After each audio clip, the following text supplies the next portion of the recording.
हरि ओम हरि ओम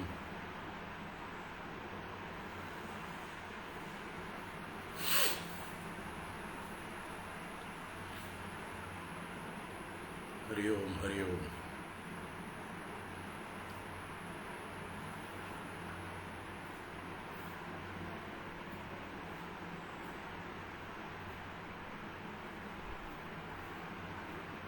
नारायण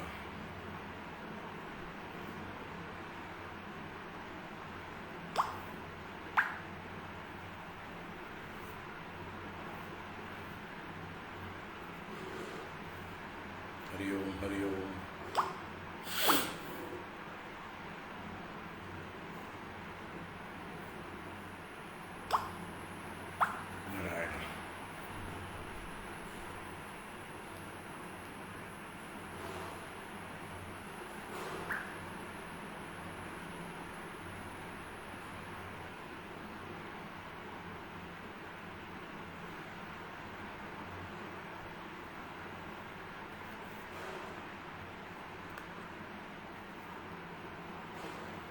नारायण नारायण नारायण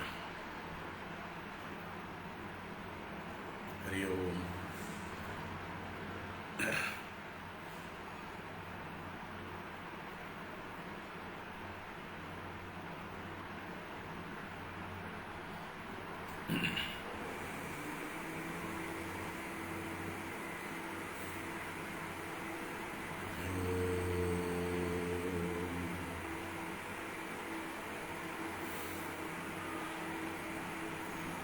शुक्लांबरधरं विष्णुं शशिवर्णं चतुर्भुजं प्रसन्नवदनं ध्यायेत् सर्वविघ्नोपशान्तये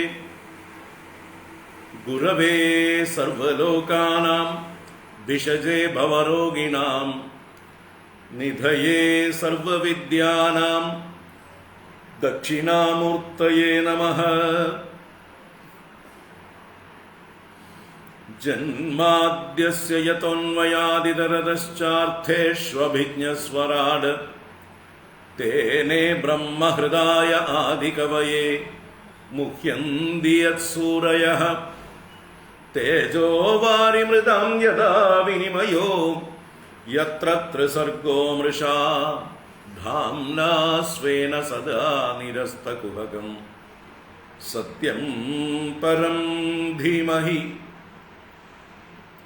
धर्मः प्रोज्झितकैतवोऽत्र परमो निर्मल्सराणां सतां वेद्यं वास्तवमत्र वस्तु शिवदं तापत्रयोन्मूलनं श्रीमद्भागवते महामुनिकृते किं वा परैरीश्वरः सद्यो हृद्यवरुध्यते प्रकृतिभिः शुश्रूषुभिस्तत्क्षणात्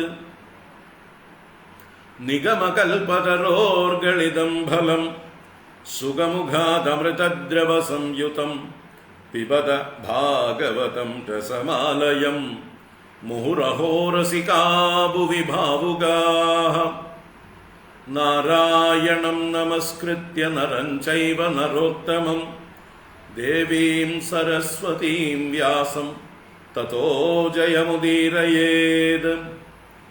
यं प्रव्रजन्तमनुपेदमपेदकृत्यं द्वैपायनो विरहकातर आजुहाव पुत्रेति तन्मयतया तरवोऽभिनेदुः तं सर्वभूतहृदयं मुनिमानतोऽस्मि।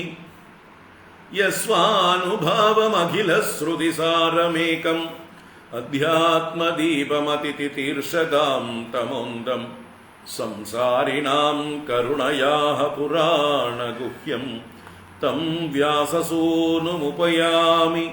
गुरुं मुनीनाम्। मूकं करोति वाचालं पङ्गुं लङ्घयते गिरिं यत्कृपातमहं वन्दे परमानन्दमाधवम्। यं ब्रह्मा वरुणेन्द्ररुद्रमरुदः स्तुन्वन्ति दिव्यैस्तवैः वेदैः साङ्गपदक्रमोपनिषदैः ഗായന്തി യം സാമഗാഃ ധ്യാനാവസ്ഥിതതദ്ഗതേന മനസാ പശ്യന്തി യം യോഗിനോ യസ്യാന്തം ന വിദുഃ സുരാസുരഗണാഃ ദേവായ തസ്മൈ നമഃ. കോമളം കൂജയൻ വേണും ശ്യാമളോയം കുമാരകഃ വേദവേദ്യം പരം ബ്രഹ്മ ഭാസതാം പുരതോ മമ. ഭൂതൈർമഹദ്ഭിര്യ ഇമാ പുരോ വിഭുഃ നിർമായശേതേ യദമൂഷു പൂരുഷഃ ഭുങ്ക്തേ ഗുണാൻ ഷോഡശ ഷോഡശാത്മകഃ സോലങ്കൃഷീഷ്ട ഭഗവാൻ വജാംസി മേ. സച്ചിദാനന്ദരൂപായ വിശ്വോത്പത്യാദിഹേതവേ താപത്രയ വിനാശായ ശ്രീകൃഷ്ണായ വയം നുമഃ. കൃഷ്ണായ വാസുദേവായ ഹരയേ പരമാത്മനെ പ്രണതക്ലേശനാശായ ഗോവിന്ദായ നമോ നമഃ. കൃഷ്ണായ വാസുദേവായ ദേവകീനന്ദനായ ച നന്ദഗോപകുമാരായ ഗോവിന്ദായ നമോ നമഃ. നമഃ പങ്കജനാഭായ നമഃ പങ്കജമാലിനേ നമഃ പങ്കജനേത്രായ നമസ്തേ പങ്കജാംഗ്രയേ. പീതാംബരം കരവിരാജിത ശംഖചക്രകൗമോദഗീ സരസിജം കരുണാസമുദ്രം രാധാസഹായമതിസുന്ദരമന്ദഹാസം വാതാലയേശമനിശം ഹൃദി ഭാവയാമി. വാതാലയേശമനിശം ഹൃദി ഭാവയാമി.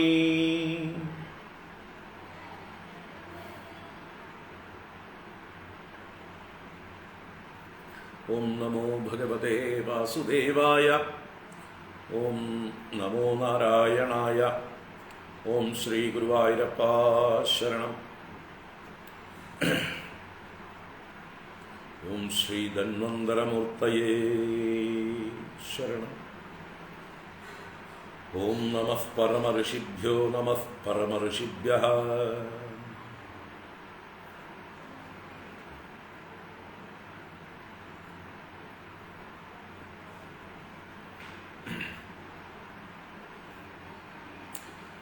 ഫാനിൻ്റെ കാറ്റ് തീരെ പോരാ, ശരിയാക്കട്ടെ.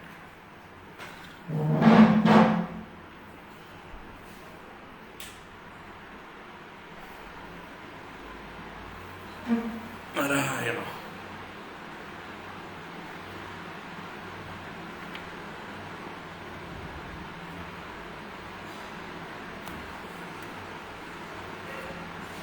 ഹരി ഓം. എല്ലാവർക്കും നമസ്കാരം. എല്ലാവർക്കും ശുഭസായാഹ്നം. നാരായണ.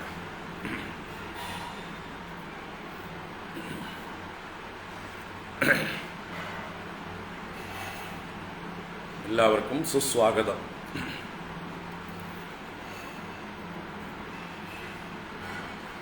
നമുക്ക് ശ്രീമദ് ഭാഗവത ജ്ഞാനഗംഗ ചെയ്യാൻ പറ്റുമോ നോക്കാം.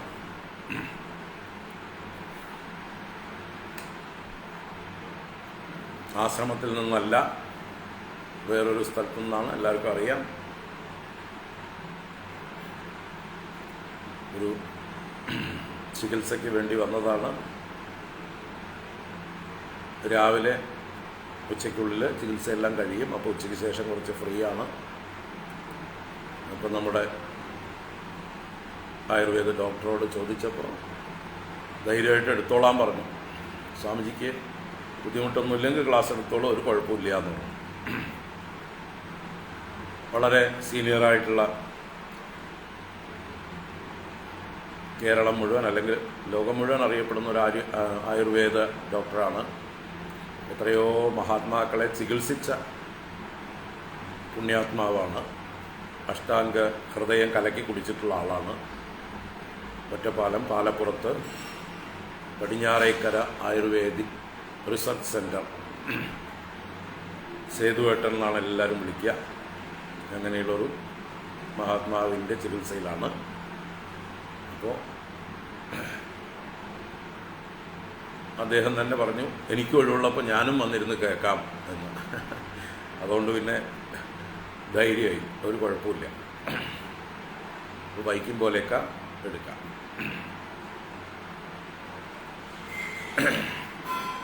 എല്ലാവർക്കും കേൾക്കുണ്ടാവുമെന്ന് വിചാരിക്കണം. ഫാനിൻ്റെ ശബ്ദം ഭയങ്കരമാണ് ഇവിടെ, കാരണം ഫുൾ സ്പീഡ് ഇട്ടിട്ടാണ് കുറച്ചെങ്കിലും കിട്ടുന്നത്. കേൾക്കാമല്ലോ അല്ലേ? എല്ലാവർക്കും കേൾക്കുന്നുണ്ടോ? കേൾക്കാൻ പറ്റുന്നുണ്ടല്ലോ അല്ലേ? ഒരു യെസ് പറയൂ എല്ലാവരും. വൃത്തിയായിട്ട് കേൾക്കാൻ പറ്റുന്നുണ്ടോ ശബ്ദം?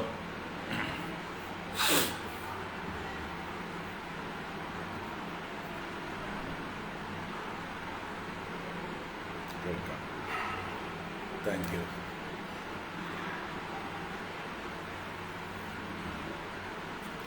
Thank you, thank you.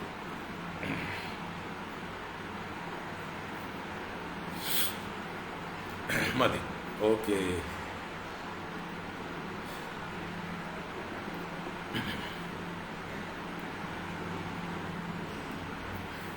Thank you.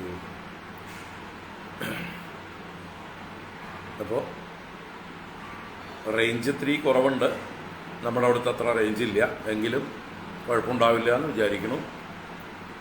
നമുക്ക് നോക്കാം, ഭഗവാൻ അനുഗ്രഹിക്കട്ടെ. ഇത്രയും അനുഗ്രഹിച്ചില്ലേ, ഇനിയും അനുഗ്രഹിക്കും, ഉറപ്പാണ്. Thank you.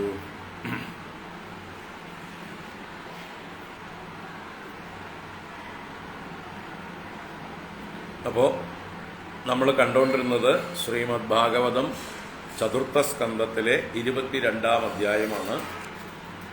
പൃഥുചരിതത്തിലെ പൃഥു ചക്രവർത്തിക്ക് സനകാദികൾ കൊടുക്കുന്ന ഉപദേശഭാഗമാണ് നമ്മൾ കണ്ടുകൊണ്ടിരുന്നത്. തുടങ്ങി വെച്ചിട്ടുണ്ട്. കഴിഞ്ഞ ക്ലാസ്സിൽ ഏതുവരെ എടുത്തത്?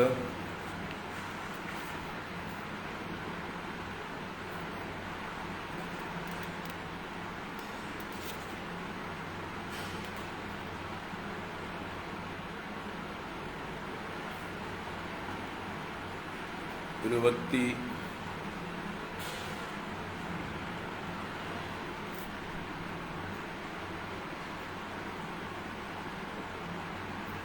24 23 24 വരെ എടുത്തതാണ് അല്ലേ? നോക്കാം.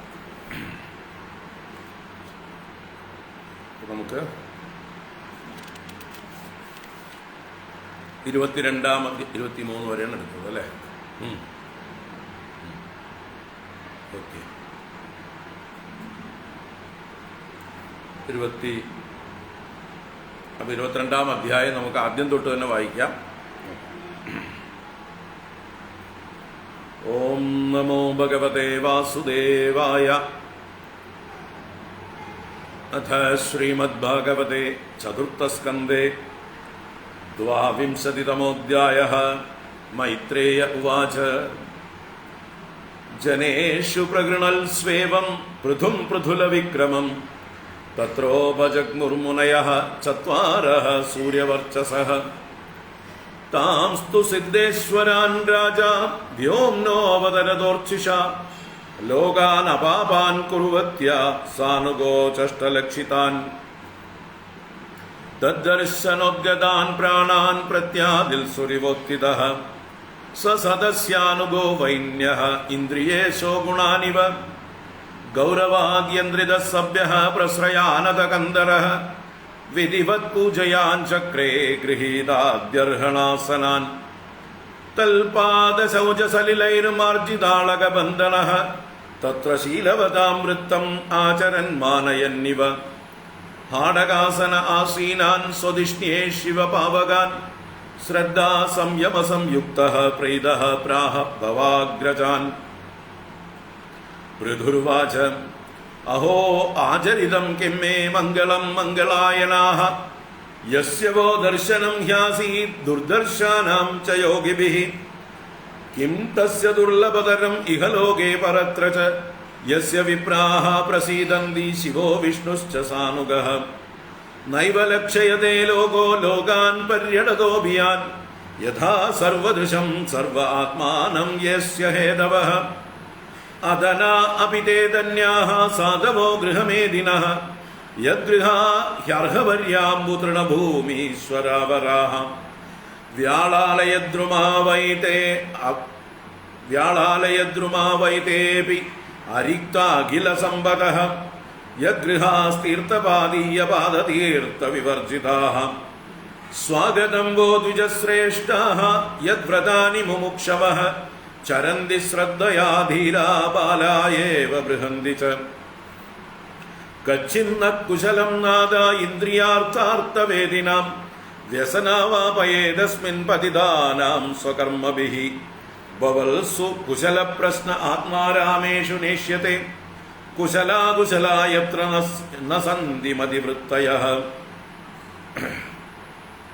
തദഹം കൃതവിശ്രംഭഃ സുഹൃദോ വസ്തപസ്വിനാം സംപൃച്ഛേ ഭവയേതസ്മിൻ ക്ഷേമഃ കേനാഞ്ജസാ ഭവേത് വ്യക്തമാത്മപദാമാത്മാ ഭഗവാനാത്മഭാവനഃ സ്വാനാമനുഗ്രഹായ മാം സിദ്ധരൂപീ ചരത്യജഃ മൈത്രേയ ഉവാച പൃഥോസ്തൽസൂക്തമാകർണ്യ സാരം സുഷ്ടുമിതം മധു സ്മയമാന ഇവ പ്രീത്യാ കുമാരഃ പ്രത്യുവാചഃ സനത്കുമാര ഉവാച സാധു പൃഷ്ടം മഹാരാജ സർവഭൂതഹിതാത്മന ഭവതാ വിദുഷാ ചാപി സാധൂനാം മതിരീദൃശി സംഗമഃ ഖലു സാധൂനാം ഉഭയേഷാം ച സമ്മതഃ യൽ സംഭാഷണ സംപ്രശ്നഃ സർവേഷാം വിതനോതിശം അസ്ത്യേവ രാജൻ ഭവതോ മധുദ്വിഷഃ പാദാരവിന്ദസ്യ ഗുണാനുവാദനെ രതിർദുരാഭാ വിദുനോതി നൈഷ്ഠികീ കാമം കഷായം മലമന്തരാത്മനഃ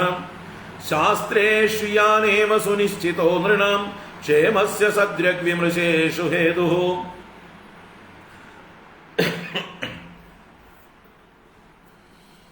അസംഗ ആത്മവ്യതിരിക്ത ആത്മനി ദൃഢാരതിർബ്രഹ്മണി നിർഗുണേ ച യാ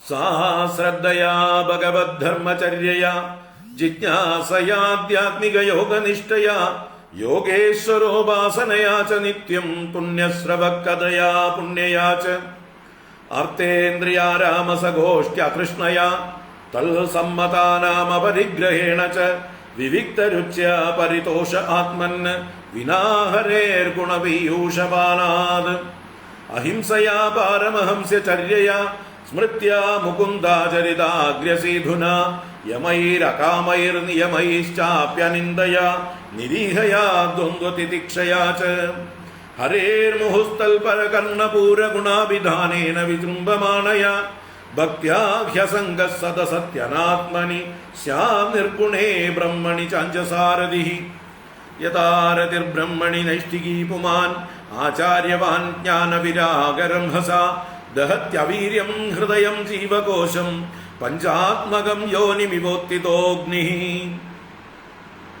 ദഗ്ധാശയോ മുക്തസമസ്തതൽഗുണോ നൈവാത്മനോ ബഹിരന്തർവിചഷ്ടേ പരാത്മനോർയദ്വ്യവധാനം പുരസ്താദ് സ്വപ്നേ യഥാ പുരുഷസ്തദ്വിനാശേ ആത്മാനമിന്ദ്രിയാർത്ഥം ച പരം യദുഭയോരപി സത്യാശയൗ ബാധൗ വൈ പുമാൻ പശ്യതി നാന്യതാം നിമിത്തേ സതി സർവത്ര ജലാദൗ അപി പൂരുഷഃ ആത്മനശ്ച പരസ്യാപി ഭിദാം പശ്യതി നാന്യതാം ഇന്ദ്രിയൈർവിഷയാകൃഷ്ടൈഃ ആക്ഷിപ്തം ധ്യായതാം മനഃ ചേതനാം ഹരതേ ബുദ്ധേഃ സ്തംഭസ്ഥോയമിവ ഹൃദാത് ഭ്രശ്യത്യനുസ്മൃതിശ്ചിത്തം ജ്ഞാനഭ്രംശസ്മൃതിക്ഷയേ തദ്രോധം കവയഃ പ്രാഹുഃ ആത്മാവന്നവമാത്മനഃ നാദഃ പരതരോ ലോകേ പുംസഃ സ്വാർത്ഥവ്യതിക്രമഃ യദധ്യന്യസ്യ പ്രേയസ്ത്വം ആത്മനഃ സ്വവ്യതിക്രമാത് അർത്ഥേന്ദ്രിയാർത്ഥാഭിജ്ഞാനം സർവാർത്ഥാപന്നവോ നൃണാം ഭ്രംശിതോ ജ്ഞാനവിജ്ഞാനാത് യേനാവിശതി മുഖ്യതാം ന കുര്യാത് കർഹിചിൽ സംഗം തമസ്തീവ്രം തിതീരിഷുഃ ധർമാർത്ഥകാമമോക്ഷാണാം യദത്യന്തവിഘാതകം തത്രാപി മോക്ഷ ഏവാർത്ഥ ആത്യന്തികതയേഷ്യത്തെ ത്രൈവർഗ്യോർത്ഥോ യതോ നിത്യം കൃതാന്തഭയ സംയുതഃ പരേവരേ ചയേ ഭാവാ ഗുണവ്യതികരാതനു ന തേഷാം വിദ്യതേ ക്ഷേമം ഈശ വിദ്വംസിതാശിഷാം തത്വം നരേന്ദ്ര ജഗദാമതതസ്ഥുഷാം ച ദേഹേന്ദ്രിയാസു നിഷണാത്മഭിരാവൃതാനാം യക്ഷേത്രവിത്തപതയാ ഹൃദി വിശ്വഗാവിഃ പ്രത്യക്ഷകാസ്തി ഭഗവാൻ തമവേഹി സോസ്മി യസ്മിന്നിദം സതസദാത്മതയാ വിഭാതി മായാ വിവേക വിദുതിസ്രജിവാഹി ബുദ്ധിഃ തം നിത്യമുക്ത പരിശുദ്ധ വിബുദ്ധ തത്വം പ്രത്യൂഢ കർമ്മ കലില പ്രകൃതിം പ്രപദ്യേ യത്പാദപങ്കജ പലാശ വിലാസ ഭക്ത്യാ കർമാശ്രയം ഗ്രതിതമുദ്ഗ്രതയന്തി സന്തഃ തദ്വന്നരിക്തമതയോ യതയോ വിരുദ്ധ സ്രോതോ ഗണാസ്തമരണം ഭജ വാസുദേവം കൃത്സ്രോ മഹാനിഹ ഭവാർണവമപ്ലവേശാം ഷഡ്വർഗനക്രമസുഖേന തിതീരിഷന്തി തത്വം ഹരേർഭഗവതോ ഭജനീയമംഗ്രിം കൃത്വോടുപം വ്യസനമുത്തരദുസ്തരാർണം.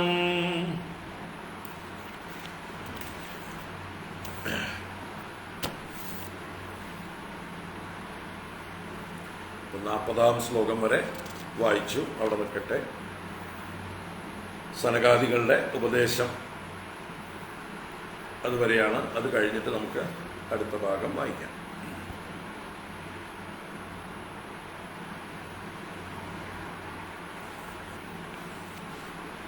നാരായണ. എല്ലാവർക്കും ഒരിക്കൽ കൂടെ നമസ്കാരം.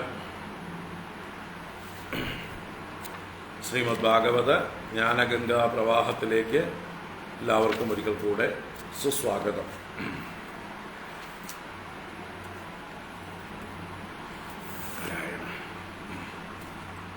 പൃഥുചരിതമാണ്.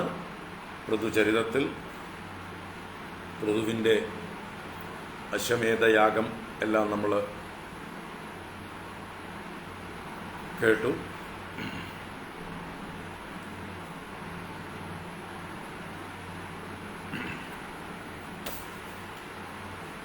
അതിനുശേഷം രാജ്യഭാരം നടത്തിക്കൊണ്ടിരുന്നതായിട്ടുള്ള പൃഥു ഒരു സത്രം വിളിച്ചുകൂട്ടി. സത്രത്തിൽ വെച്ച് തൻ്റെ പ്രജകൾക്കായി കൊണ്ടുകൊടുക്കുന്ന ഉപദേശം ഒരധ്യായത്തിൽ വളരെ വിസ്തരിച്ച് നമ്മൾ കണ്ടു. അങ്ങനെ ഉപദേശം കൊടുത്തുകൊണ്ടിരിക്കെ ബ്രാഹ്മണരെ എങ്ങനെയാണ് ബഹുമാനിക്കേണ്ടത്, സേവിക്കേണ്ടത് എന്നിങ്ങനെയുള്ള കാര്യങ്ങളും വളരെ വിശദമായി പൃഥു പറഞ്ഞുകൊണ്ടിരിക്കുകയാണ്. പൃഥുവിൻ്റെ ഈ ഒരു ശ്രേഷ്ഠമായ സ്വഭാവത്തെ സദസ്സിലുള്ള എല്ലാവരും സ്തുതിച്ചുകൊണ്ടിരിക്കെ അവിടെ ഭഗവാന്റെ തന്നെ അംശാവതാരമൂർത്തികളായിരിക്കുന്ന സനകാദികൾ ഭഗവാൻ തന്നെ മുമ്പ് പൃഥുവിനോട് പറഞ്ഞിരുന്നു, അനുഗ്രഹം ചെയ്തിരുന്നു. അങ്ങേക്ക് സമയമാകുമ്പോൾ സനകാദികൾ വന്ന് ബ്രഹ്മവിദ്യ ഉപദേശിക്കും എന്ന് ഭഗവാൻ അനുഗ്രഹിച്ചിരുന്നു. അതുപ്രകാരം തന്നെ ആ ഉദ്യാനത്തിൽ സനകാദികൾ 4 പേര് എത്തിച്ചേർന്നു. വളരെ ശ്രദ്ധാഭക്തിപൂർവം ഏറ്റവും ശ്രേഷ്ഠമായ രീതിയിൽ ആ മഹാത്മാക്കളെ പൃഥു സ്വാഗതം ചെയ്തതും സ്വീകരിച്ചതും പൂജാദികൾ ചെയ്ത് ആസനത്തിൽ ഇരുത്തിയതും പിന്നീട് ആ മഹാത്മാക്കളോട് ചോദ്യം ചോദിച്ചു. എന്താ ചോദിച്ചത്? സംപ്രച്ഛേ ഭവ ഏതസ്മിൻ ക്ഷേമഃ കേന അഞ്ജസാ ഭവേത്. ഇതായിരുന്നു ചോദ്യം. ഏതസ്മിൻ ഭവേ കേന അഞ്ജസാ ക്ഷേമഃ ഭവേത്. ഈ സംസാരത്തിൽ, ഈ ദുഃഖപൂർണമായ ഈ മനുഷ്യ ജീവിതത്തിൽ എന്ത് ചെയ്താലാണ് കേന അഞ്ജസാ ക്ഷേമഃ ഭവേത്, എളുപ്പത്തിൽ വേഗത്തിൽ ക്ഷേമം ലഭിക്കുവാനുള്ളതായിട്ടുള്ള മാർഗം എന്താണ് ചെയ്യേണ്ടത്?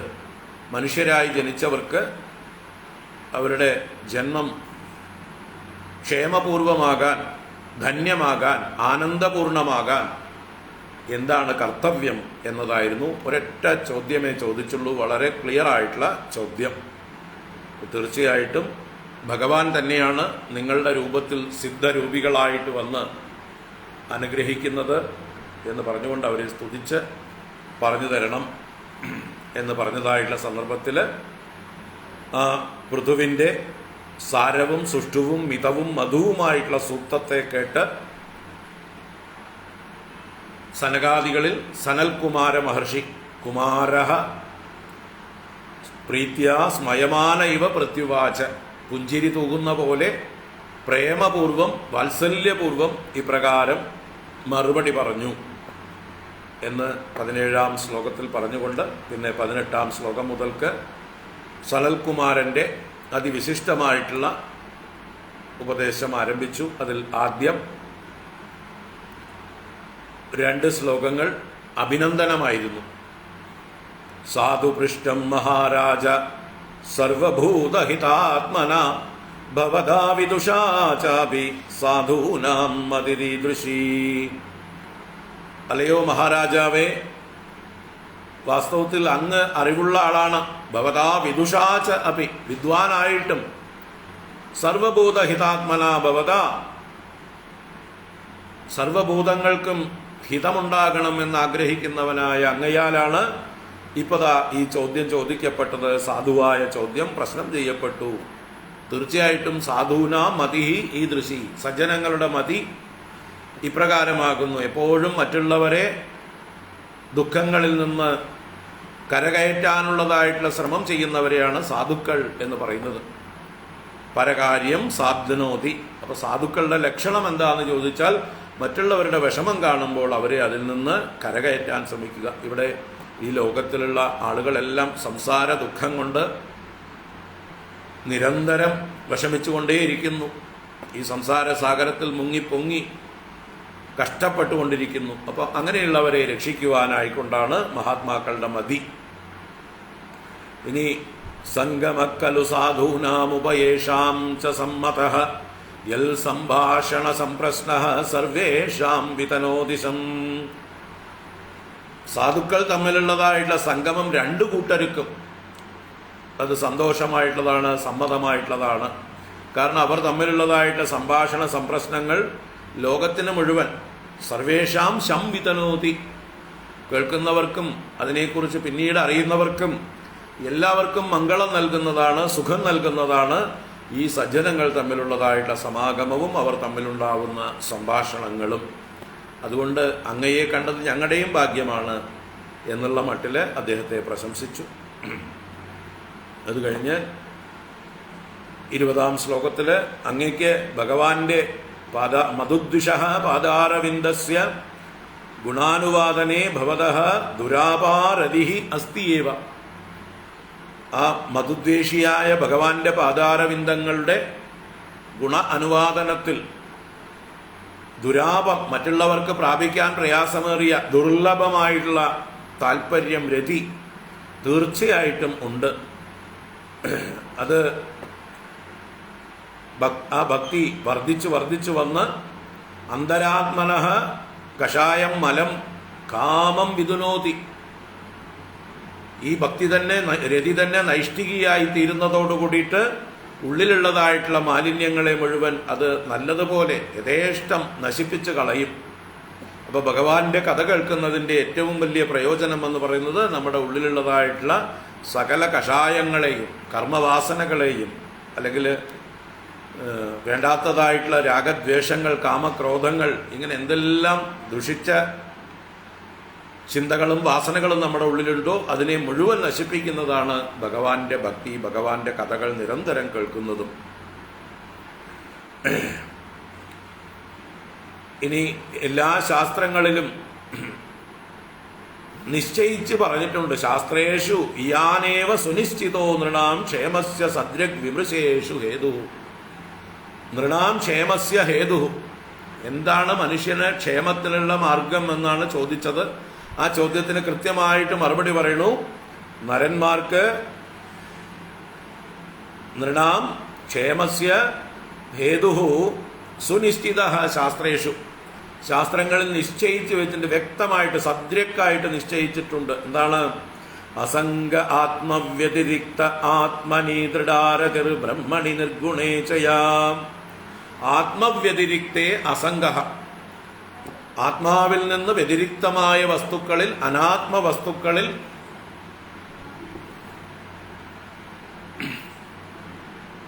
അസംഗഹ, അസംഗഹ സംഘമില്ലായ്മ, വൈരാഗ്യം, ഒട്ടലില്ലായ്മ. അപ്പോൾ ആത്മവ്യതിരിക്തമായിട്ടുള്ള വസ്തുക്കളിലെല്ലാം അസംഗവും ലോകവിഷയങ്ങളിലെല്ലാം സംഘമില്ലായ്മയും ആത്മനി ദൃഢാരതിർ ബ്രഹ്മണി നിർഗുണേച്ചയ. അപ്പോൾ ആത്മനി ബ്രഹ്മണി, ആത്മാവും ബ്രഹ്മവും പര്യായ ശബ്ദങ്ങൾ മാത്രം. അത് നിർഗുണമാണ്.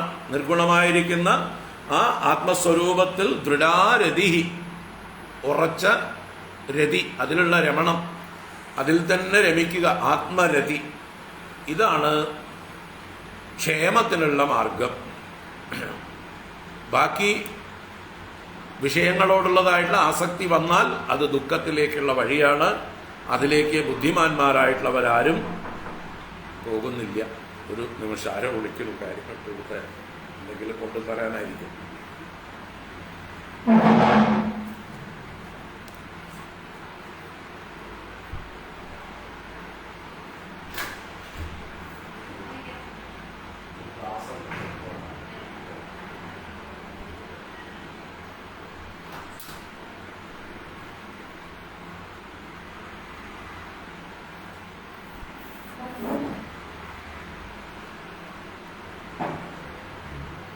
നാരായണ.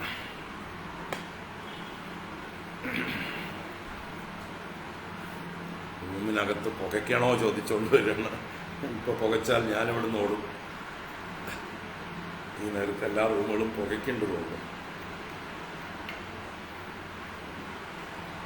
നാരായണ.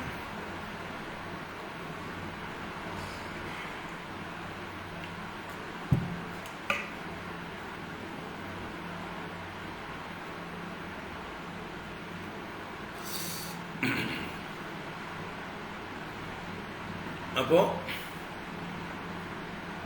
ഈ ആത്മവ്യതിരിക്തമായ വസ്തുക്കളിൽ എങ്ങനെയാണ് അസംഗത ഉണ്ടാവുക, വൈരാഗ്യം ഉണ്ടാവുക, ആത്മസ്വരൂപത്തിൽ എങ്ങനെയാണ് ദൃഢമായ രതി ഉണ്ടാവുക, അതിനുള്ള വഴികളാണ് 22-ാം ശ്ലോകം മുതൽക്ക് 4 ശ്ലോകങ്ങളെ കൊണ്ട് പറഞ്ഞുകൊണ്ടിരിക്കുന്നത്. അപ്പോൾ അതാണ് നമ്മൾ കഴിഞ്ഞ ക്ലാസ്സിൽ കണ്ടുകൊണ്ടിരുന്നത്. സാ ശ്രദ്ധയാ ഭഗവദ്ധർമ്മചര്യയാ ജിജ്ഞാസയാ ആധ്യാത്മികയോഗനിഷ്ഠയാ യോഗേശ്വരോപാസനയാ ച നിത്യം പുണ്യശ്രവക്കഥയാ പുണ്യയാ ച. സാ ശ്രദ്ധയാ ഭഗവദ്ധർമ്മചര്യയാ, ശ്രദ്ധയോടുകൂടിയതായിട്ടുള്ള ഭഗവത് ധർമ്മങ്ങൾ ചരിക്കുന്നത് കൊണ്ടും. ഭഗവത് ധർമ്മങ്ങൾ എന്ന് പറഞ്ഞാൽ ഭാഗവത ധർമ്മം തന്നെയാണ്. അഥവാ സ്വന്തം ധർമ്മങ്ങളെ ഭഗവാനിൽ സമർപ്പിച്ച് ചെയ്യുമ്പോൾ അത് ഭഗവത് ധർമ്മമായി. അത് സ്വധർമ്മം എന്താണെങ്കിലും കായേന വാച മനസേന്ദ്രിയർവാ ബുദ്ധ്യാത്മനാവാ പ്രകൃതേ സ്വഭാവാത് കരോമി യദ്യത് സകലം പരസ്മൈ നാരായണായേതി സമർപ്പയാമി എന്ന് സമർപ്പിച്ചു കഴിഞ്ഞാൽ അത് ഭഗവത് ധർമ്മമായി. ഏത് കർമ്മം ചെയ്തോട്ടെ, നമ്മുടെ ഉത്തരവാദിത്വം എന്താണോ അത് നിർവഹിക്കുമ്പോൾ അത് ഈശ്വരനുള്ള പൂജയാണ്. ഇതുകൊണ്ട് ഈശ്വരൻ പ്രസാദിക്കട്ടെ എന്നുള്ളതായിട്ടുള്ള ഭാവനയോടുകൂടി ആത്മാർത്ഥമായി തൻ്റെ കഴിവിൻ്റെ പരമാവധി അതിലേക്ക് ഉപയോഗിച്ചുകൊണ്ട് ശ്രദ്ധയോടുകൂടി അത് ചെയ്യുമ്പോൾ അത് ഭഗവത് ധർമ്മചര്യയായി. അങ്ങനെ ശ്രദ്ധയാ ഭഗവത് ധർമ്മചര്യയാ ആത്മനി ബ്രഹ്മണി ദൃഢാരതി ഭവേത്. പിന്നെയോ ജിജ്ഞാസയാ ആധ്യാത്മിക യോഗനിഷ്ഠയാ, ജിജ്ഞാസയ തത്വജിജ്ഞാസ കൊണ്ട് എന്താണ് സത്യം അറിയാനുള്ള താല്പര്യവും, അതുപോലെ ആധ്യാത്മിക യോഗനിഷ്ഠയ ആത്മാവിനെ സംബന്ധിച്ചുള്ള യോഗങ്ങളിലുള്ള നിഷ്ഠ, എപ്പോഴും ആത്മാഭിമുഖമാവാനുള്ളതായിട്ടുള്ള ആ ഒരു പ്രവർത്തനം. നമ്മുടെ സ്വഭാവം, നമ്മുടെ പ്രകൃതി എന്നുള്ളത് എപ്പോഴും ബഹിർമുഖമായി ലോകവിഷയങ്ങളിലേക്ക് ഒഴുകിക്കൊണ്ടിരിക്കുകയാണ്. അതിനെ തടയുകയാണ് വേണ്ടത്. അതാണ് ഇവിടെ ആദ്യമേ പറഞ്ഞത്, ആത്മവ്യതിരിക്തേ അസംഗഃ. അപ്പൊ ആത്മവ്യതിരിക്തമായതിൽ നിന്ന് അസംഗത വേണം, ആത്മാവിനോട് രതിയും വേണം. അപ്പോൾ തീർച്ചയായിട്ടും നമ്മുടെ മനസ്സും ഇന്ദ്രിയങ്ങളും എല്ലാം എപ്പോഴും പുറത്തേക്ക് പോയിക്കൊണ്ടിരിക്കുന്നതാണ്. അങ്ങനെയാണ് നമ്മളെ സൃഷ്ടിച്ചിരിക്കുന്നത്, അല്ലേ? ബ്രഹ്മദേവൻ സൃഷ്ടികർത്താവ് നമ്മളെ വഞ്ചിച്ചു കളഞ്ഞു. എപ്പോഴും ഇന്ദ്രിയങ്ങളൊക്കെ പുറത്തേക്ക് തുറന്നു വെച്ചിട്ട് ആ പുറത്തുള്ളതായിട്ടുള്ള വിഷയങ്ങളെ തന്നെ സേവിക്കുന്നതായി തീർന്നു. ഭൗതിക വസ്തുക്കളുടെ പുറകെ പോകുന്നതായി തീർന്നു നമ്മുടെ ഇന്ദ്രിയങ്ങളും മനസ്സും. പരാഞ്ചി കാനി വ്യതൃണത് സ്വയംഭൂ തസ്മാത് പരാങ് പശ്യതി ന അന്തരാത്മൻ. നമ്മുടെ ഖാനി, നമ്മുടെ ഇന്ദ്രിയങ്ങളെ പരാഞ്ചി, പരാങ്മുഖങ്ങളായി ബഹിർമുഖങ്ങളാക്കി സ്വയംഭൂഹു വ്യതൃണത്, ആ ബ്രഹ്മാവ് സൃഷ്ടികർത്താവ് അതിനെ നശിപ്പിച്ചു കളഞ്ഞു. എങ്ങനെ അദ്ദേഹത്തിന് മിസ്റ്റേക്ക് പറ്റി എന്ന് വേണമെങ്കിൽ പറയാം, അല്ലേ? സൃഷ്ടികർത്താവിന് നമ്മൾക്കൊക്കെ ഇന്ദ്രിയങ്ങളെ അന്തർമുഖമാക്കി സൃഷ്ടിക്കുന്നതിന് പകരം ബഹിർമുഖങ്ങളാക്കി സൃഷ്ടിച്ചു കളഞ്ഞു, അങ്ങനെ നശിപ്പിച്ചു കളഞ്ഞു. അതുകൊണ്ട് തസ്മാത് പരാങ് പശ്യതി, അതുകൊണ്ട് ഈ ബാഹ്യമായിട്ടുള്ള വസ്തുക്കളെയാണ് കാണുന്നത്. പുറത്തുള്ളതായിട്ടുള്ള വസ്തുക്കളെ, നാമരൂപങ്ങളെ കണ്ട് അതിൽ സത്യത്വ ബുദ്ധിയോടുകൂടി ഭ്രമിച്ചുകൊണ്ടിരിക്കുന്നു. തസ്മാത് പരാങ് പശ്യതി ന അന്തരാത്മൻ. അന്തരാത്മാവിനെ കാണാൻ ഈ പൊട്ട കണ്ണുകൊണ്ടൊന്നും സാധിക്കില്ല. ഈ കാതുകളെ കൊണ്ടോ ഈ മറ്റിന്ദ്രിയങ്ങളെ കൊണ്ടോ ഒന്നും തന്നെ ഈ അന്തരാത്മാവിനെ കാണാൻ പറ്റില്ല. കാരണം അതൊക്കെ പുറത്തേക്ക് മാത്രം തിരിച്ചു വച്ചിരിക്കുകയാണ്. ശബ്ദസ്പർശ രൂപരസഗന്ധങ്ങളാകുന്ന വിഷയങ്ങളെ അറിയാൻ മാത്രമേ ഈ ഉപകരണങ്ങൾ ഉപയോഗിക്കാൻ പറ്റുള്ളൂ. അപ്പം നമ്മൾ വഞ്ചിതരാണ്.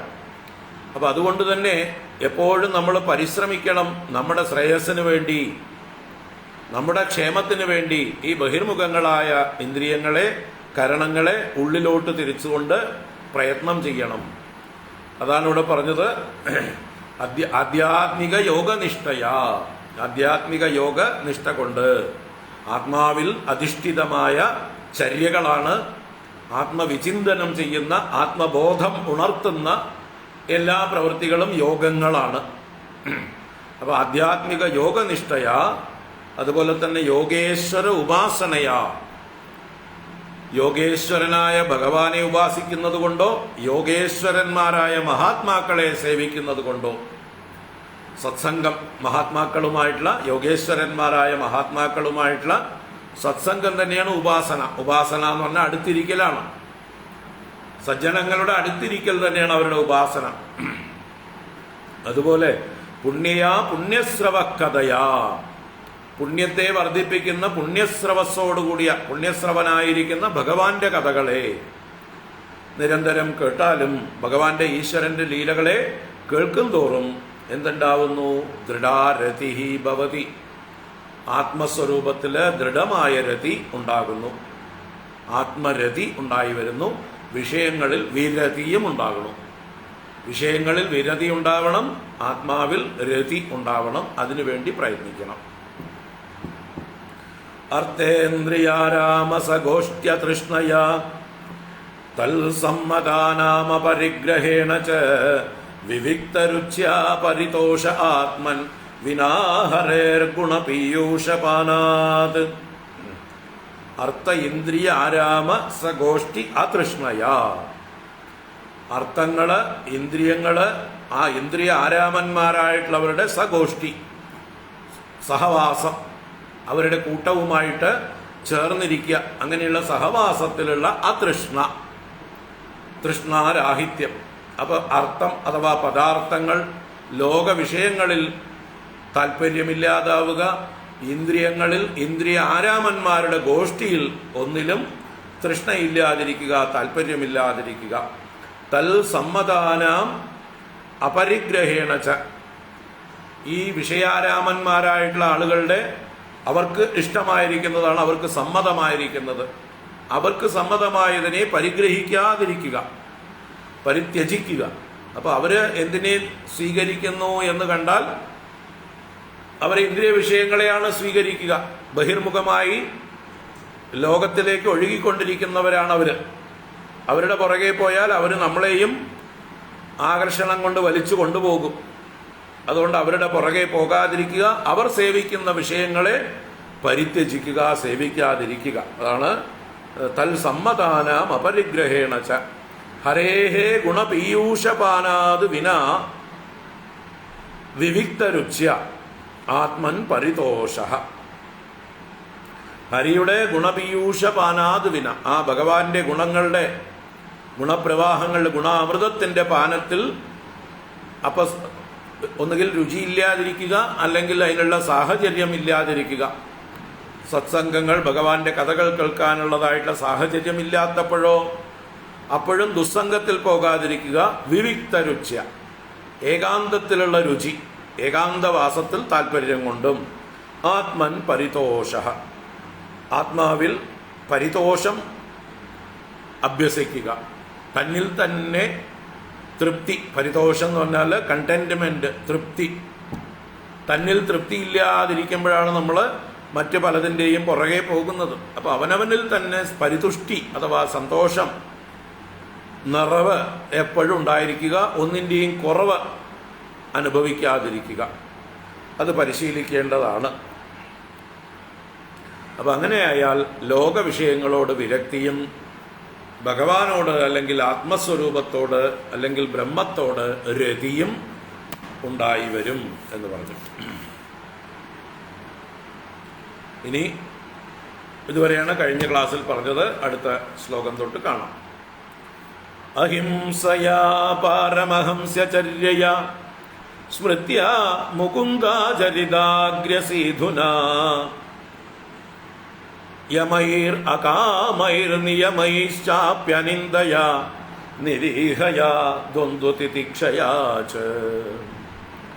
അഹിംസയാ പാരമഹംസ്യചര്യയാ സ്മൃത്യാ മുകുന്ദാചരിതാഗ്രസീധുനാ യമൈരകാമൈർ നിയമൈശ്ചാപ്യനിന്ദയാ നിരീഹയാ ദ്വന്ദ്വതിതിക്ഷയാ ച. ഇനി എന്തൊക്കെയാണ് സാധനകൾ അഭ്യസിക്കേണ്ടത് എന്ന് പറയണം. ഏതൊക്കെ സാധനകൾ ചെയ്താൽ സാധ്യമായ ആത്മരതി, അതുപോലെ വിഷയവിരക്തി, ഇത് രണ്ടും സാധിക്കുവാനുള്ള വഴിയാണ് പറഞ്ഞു തരുന്നത്. അഹിംസയാ, അഹിംസ, അഹിംസ എന്ന് പറഞ്ഞാൽ ഹിംസിക്കാതിരിക്കുക, യാതൊരു പ്രാണികളെയും ഉപദ്രവിക്കാതിരിക്കുക. ആ അഭ്യാസം നിരന്തരം ചെയ്യണം. നമുക്ക് മറ്റുള്ളവരെ ഹിംസിക്കാൻ തോന്നുന്നത് എന്തുകൊണ്ടാണ്? നമ്മുടെ സ്വാർത്ഥതയിൽ നിന്നാണ്. ഇവിടെ സ്വാർത്ഥത എന്ന് പറഞ്ഞാലോ ശരീരത്തിലുള്ള സ്വാർത്ഥത, ശരീര അഭിമാനം. ഈ ദേഹമാണ് ഞാനെന്ന് കരുതുന്നവർക്കാണ് ദേഹത്തെ വേദനിപ്പിക്കുന്നവരെ തിരിച്ചു വേദനിപ്പിക്കാനും തൻ്റെ ദേഹത്തിന് സുഖം കിട്ടുവാൻ വേണ്ടി മറ്റുള്ളവരെ ചൂഷണം ചെയ്യാനും മറ്റുള്ളവരെ എങ്ങനെ വേണമെങ്കിലും ഉപദ്രവിച്ചിട്ടാണെങ്കിലും നശിപ്പിച്ചിട്ടാണെങ്കിലും അവരിൽ നിന്ന് എന്തെല്ലാം തനിക്ക് തട്ടിയെടുക്കാൻ പറ്റുമോ, മറ്റു ജന്തുക്കളെ ഹിംസിച്ച് അവരുടെ മാംസാദികൾ ഭുജിക്കുന്നത് വരെ. അപ്പൊ തൻ്റെ സുഖത്തിന് വേണ്ടിയിട്ടാണ്, തൻ്റെ ദേഹത്തിൻ്റെ സുഖത്തിന്, തൻ്റെ നാവിൻ്റെ രുചിക്ക്, തൻ്റെ ഇന്ദ്രിയങ്ങളെ സന്തോഷിപ്പിക്കാൻ വേണ്ടിയിട്ടാണ്. അപ്പം നാവ് രുചിയുള്ള വസ്തുക്കളെ തേടിക്കൊണ്ടേയിരിക്കും എപ്പോഴും. അത് ബഹിർമുഖമായി ഒഴുകിക്കൊണ്ടേയിരിക്കണം. അപ്പോൾ ആ നാവിനെ അടക്കാൻ വേണ്ടി നമ്മൾ എന്ത് ചെയ്യണം? രുചിയുള്ള പദാർത്ഥങ്ങളെ, അതിനെ സുഖിപ്പിക്കുവാനുള്ള പദാർത്ഥങ്ങളുടെ പുറകെ പോകാതിരിക്കണം.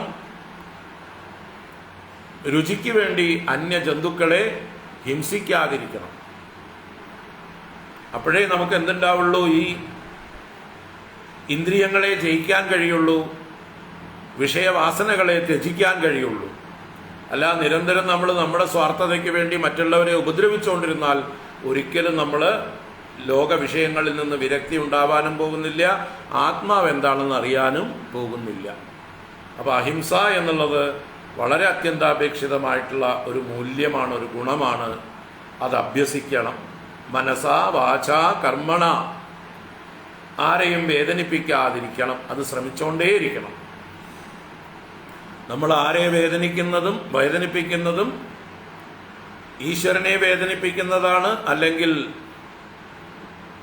നമ്മുടെ തന്നെ ആത്മാവിനെ തന്നെയാണ് അത് വേദനിപ്പിക്കുന്നത്. നാം നമ്മെ തന്നെയാണ് വേദനിപ്പിക്കുന്നത് എന്നുള്ള ബോധം വേണം. ഒരു അന്യജന്തുവിനെ ഹിംസിക്കുമ്പോൾ നമ്മൾ തന്നെ നമ്മുടെ ഒരവയവം കൊണ്ട് മറ്റൊരു അവയവത്തെ വേദനിപ്പിക്കും പോലെ തന്നെയാണ്. അപ്പൊ നമ്മുടെ കൈ കൊണ്ട് കണ്ണിൽ കുത്തിയാൽ കണ്ണിന് വേദനിക്കില്ലേ? അല്ലെങ്കിൽ നമുക്ക് വേദനിക്കില്ലേ? പല്ല് നാവിനെ കടിച്ചാൽ വേദനിക്കില്ലേ? നമ്മുടെ അവയവങ്ങളെ കൊണ്ട് തന്നെ നമ്മൾ നമ്മളെ ഉപദ്രവിക്കാറുണ്ടോ? ഇല്ലല്ലോ. വിവരമുള്ളവരാരും അത് ചെയ്യില്ല. നമ്മുടെ കയ്യിൽ നഖമുണ്ടെന്ന് വിചാരിച്ച് ശരീരത്തിൽ മുഴുവൻ മാന്തി പോറലുണ്ടാക്കുമോ? ഇല്ല. അപ്പൊ സ്വന്തം ശരീരത്തെ നമ്മൾ എങ്ങനെ വേദനിപ്പിക്കാതിരിക്കുന്നുവോ അതുപോലെ പരന്റെ ശരീരത്തെയും വേദനിപ്പിക്കാതിരിക്കാനുള്ള കരുതൽ വേണം. കാരണം പരനാണെന്നുള്ള അറിവ് വേണം. പരൻ എന്നാൽ ഈശ്വരൻ എന്നും അറിവുണ്ട് എന്ന അർത്ഥമുണ്ട്. അപ്പൊ പരനാണ്, അന്യൻ എന്ന് കരുതുന്നത് ഈശ്വരനാണ് എന്നുള്ള ബോധം ഉള്ളിൽ ഉറയ്ക്കണം. പരോപകാരാർത്ഥമിതം ശരീരം, അന്യനെ ഉപകാരം ചെയ്യാൻ വേണ്ടിയിട്ടാണ് നമ്മുടെ ഈ ശരീരം. അതിലൂടെ നമ്മൾ ഈശ്വര സേവയാണ് ചെയ്യുന്നത്. പരനെ സേവിക്കുന്നതിലൂടെ പരനെയാണ് സേവിക്കുന്നത്. എല്ലാറ്റിലും ഉപരിയായിരിക്കുന്ന ആ പരമേശ്വരനെയാണ് സേവിക്കുന്നത് എന്നുള്ളത് ഓർമ്മ വേണം. അപ്പൊ നമുക്ക് ഹിംസിക്കാൻ തോന്നില്ല. അത് ശീലമാക്കണം. അപ്പൊ മാത്രമേ നമുക്ക് സർവ അന്തര്യാമിയായിരിക്കുന്ന, സർവവ്യാപിയായിരിക്കുന്ന, അന്തരാത്മാവായിരിക്കുന്ന ആ ഈശ്വരനെ, ആ ബ്രഹ്മത്തെ സാക്ഷാത്കരിക്കാൻ സാധിക്കുള്ളൂ. അതിനോടുള്ള രതി നമുക്ക് ഉറച്ചു കിട്ടുള്ളൂ. അപ്പൊ അഹിംസ എന്നുള്ളത് വളരെ പ്രധാനമായിട്ടുള്ളൊരു മൂല്യമാണ്. പാരമഹംസ്യചര്യയ, പാരമഹംസ്യചര്യ എന്ന് പറഞ്ഞാൽ പരമഹംസന്മാരുടെ ജീവിത രീതി. പരമഹംസന്മാരുടെ ജീവിത രീതി എന്ന് പറഞ്ഞാൽ യദൃച്ഛാലാഭ സന്തുഷ്ടി, അതാണ് മുഖ്യം. യാദൃച്ഛികമായി എന്ത് ലഭിക്കുന്നുവോ അതുകൊണ്ട് സന്തോഷിക്കുക. ഒന്നിനും വേണ്ടി കഷ്ടപ്പെടുന്നില്ല, ഒന്നിനെ എന്താ പറയുക തള്ളിക്കളയുന്നില്ല, ഉപേക്ഷിക്കുന്നില്ല. ആവശ്യത്തിന് വേണ്ടത് മാത്രം. എതിർച്ചാലാഭം ധാരാളം കിട്ടിയെന്ന് വിചാരിക്കുക, അത് മുഴുവൻ തനിക്ക് വേണ്ട. എതിർച്ചാലാഭ സന്തുഷ്ടി എന്നുള്ള പേരിൽ തനിക്ക് കിട്ടിയത് മുഴുവൻ താൻ അനുഭവിക്കണം എന്നില്ല. തനിക്ക് കിട്ടിയത് സഹജീവികൾക്കും പങ്കിട്ട് കൊടുത്തുകൊണ്ട്, മറ്റുള്ളവർക്കും പങ്കിട്ട് കൊടുത്തുകൊണ്ട് നമുക്ക് അത്യാവശ്യം വേണ്ടത് മാത്രം അനുഭവിക്കുക, എന്നിട്ട് സന്തോഷിക്കുക. അതാണ് എതിർച്ഛാലാഭ സന്തുഷ്ടിയാണ് പാരമഹംസ്യചര്യ, പരമഹംസന്മാരുടെ ജീവിത സമ്പ്രദായം.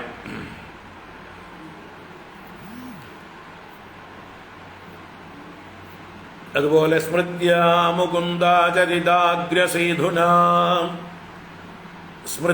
സ്മൃതി എന്ന് പറഞ്ഞാൽ കാര്യാകാര്യങ്ങളെ കുറിച്ചിട്ടുള്ള ഓർമ്മ, അതാണ് സ്മൃതി. ശാസ്ത്രങ്ങൾ നമ്മൾക്ക് ഉപദേശിച്ചിട്ടുണ്ട്, ഇന്നത് ചെയ്യൂ, ഇന്നത് ചെയ്യരുത്.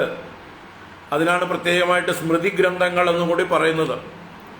നമ്മൾ നിത്യവും എന്തൊക്കെയാണ് ചെയ്യേണ്ടത്, എന്തൊക്കെ ചെയ്തുകൂടാ എന്ന് വ്യാഖ്യാനിച്ചു തരുന്ന ഗ്രന്ഥങ്ങളാണ് സ്മൃതി ഗ്രന്ഥങ്ങൾ. അത് ശാസ്ത്രത്തിൽ നിന്ന്, വേദങ്ങളിൽ നിന്ന് അതിൻ്റെ പ്രായോഗിക ജീവിതത്തെ ഉപദേശിക്കുന്നതാണ് സ്മൃതി. ആ സ്മൃതി നമ്മുടെ ഉള്ളിലുണ്ടാവണം സ്മൃതി രൂപത്തിൽ. സ്മൃതി എന്ന് പറഞ്ഞാൽ ഓർമ്മ തന്നെയാണ്, സ്മരണ തന്നെയാണ്. അപ്പൊ കാര്യാകാര്യങ്ങളെക്കുറിച്ച്, അഹിതങ്ങളെക്കുറിച്ചിട്ടുള്ള ഓർമ്മ നിരന്തരമായി നിലനിർത്തണം. അല്ലെങ്കിലോ മറന്നുപോയാലോ? എപ്പോഴും അഹിതം പ്രവർത്തിക്കാനാണ് നമ്മുടെ പ്രകൃതി, നമ്മുടെ സ്വഭാവം. ഹിതം പ്രവർത്തിക്കാൻ വളരെ കഷ്ടമാണ്. അഹിതത്തിലേക്കാണ് ഒഴുക്ക് കൂടുതൽ. അപ്പോൾ ഓർമ്മ വെച്ചില്ലെങ്കിൽ അഹിതമായത് പ്രവർത്തിച്ചു കൊണ്ടിരിക്കും. ഹിതത്തിൽ നിന്ന് നമ്മൾ പിന്തിരിഞ്ഞു നിൽക്കും. അപ്പൊ ഹിതമാണ് കർത്തവ്യം, അഹിതമായത് ഉപേക്ഷിക്കേണ്ടതാണ് എന്നുള്ള സ്മൃതി കൊണ്ട് എന്നാണ് സ്മൃത്യാ മുകുന്ദാചരിതാഗ്രസീതുനാ. മുകുന്ദന്റെ ആചരിതങ്ങളുടെ അഗ്രങ്ങളായ അവയുടെ സീതു എന്നത് അമൃതം എന്ന അർത്ഥം പറയാം. കരിമ്പിൻ ചാറ് എന്നാണ് അർത്ഥം. സീതു എന്നുള്ളത് കരിമ്പിൻ ചാറ് എന്നാണ് അതിൻ്റെ പ്രത്യക്ഷമായിട്ടുള്ള അർത്ഥം. ഇവിടെ മധുരമുള്ള വസ്തുവാണല്ലോ കരിമ്പിൻ ചാറ്. അപ്പൊ അതുപോലെയുള്ള അമൃതം പോലെയുള്ളതാണ് ഭഗവാന്റെ, മുകുന്ദന്റെ ആചരിതങ്ങൾ. മുകുന്ദന്റെ ആചരിതങ്ങളിൽ അതിൽ അഗ്ര്യം, അഗ്ര്യം എന്ന് പറഞ്ഞാലോ ശ്രേഷ്ഠം എന്നർത്ഥമാണ്. അപ്പൊ ഭഗവാൻ ഏതെല്ലാം അവതാരങ്ങൾ എടുത്തു ലോകത്തെ അനുഗ്രഹിക്കുവാനായിക്കൊണ്ട് എത്ര ശ്രേഷ്ഠമായ പ്രവൃത്തികൾ ചെയ്തു. അങ്ങനെയുള്ള ഭഗവാന്റെ കഥാമൃതം, ചരിതാമൃതം, അതാണ് സീതു എന്ന ശബ്ദം കൊണ്ട് ഉദ്ദേശിക്കുന്നത്. അപ്പൊ ഭഗവാന്റെ ചരിതാമൃതത്തിന്റെ സ്മരണ കൊണ്ടും, അപ്പോ മുകുന്ദാചരിതാഗ്ര സീതുനാ സ്മൃത്യ എന്ന അവിടെ സ്മൃതിയെ ഇവിടേക്കും എടുക്കാം, അന്വയിക്കാം. ഭഗവാന്റെ കഥാമൃതങ്ങളുടെ സ്മരണ കൊണ്ടും നിരന്തരമായി ഭഗവത് കഥകളെ സ്മരിച്ചുകൊണ്ടും യമൈർ അകാമൈർ നിയമൈശ്ചാപ്യനിന്ദയാ, യമൈഹി, യമം എന്ന് പറഞ്ഞാല് അരുതാത്തത് ചെയ്യാതിരിക്കലാണ് യമം. യമിക്കുക എന്ന് പറഞ്ഞാല് സ്വയം കൺട്രോൾ ചെയ്യുക എന്നാണ്, നിയന്ത്രിക്കുക എന്നാണ്. എന്തിൽ നിന്നാണ് നിയന്ത്രണം വേണ്ടത്? അരുതാത്തത് ചെയ്യാതിരിക്കുക. അപ്പൊ അരുതാത്തതൊന്നും ചെയ്യാതിരിക്കുക. അതുപോലെ നിയമം എന്ന് പറഞ്ഞാലോ ചെയ്യേണ്ടതെല്ലാം ചെയ്യുക. ഇവിടെ അത് പറഞ്ഞിട്ടില്ല. യമൈഹി അകാമൈഹി, അകാമം എന്ന് പറഞ്ഞാലോ ആഗ്രഹങ്ങളെ വിട്ടുകൊണ്ട്, വേണ്ടാത്ത ആഗ്രഹങ്ങളെയൊക്കെ വളർത്തിക്കൊണ്ടിരിക്കാതെ, ആഗ്രഹങ്ങളാകുന്ന കളകൾ നമ്മുടെ ഉള്ളിൽ വളർന്നു വരും വേഗം വേഗം വേഗം, അല്ലേ? വേണ്ടാത്ത ചെടികളാണ് വേഗം വളർന്നു വരിക. നമ്മുടെ മുറ്റത്തൊക്കെ ആവശ്യമില്ലാത്തതൊക്കെ നിറഞ്ഞു വരും. ആവശ്യത്തിന് നമ്മൾ എന്തെങ്കിലും ചെടി വെച്ചാൽ അത് വരികയില്ല.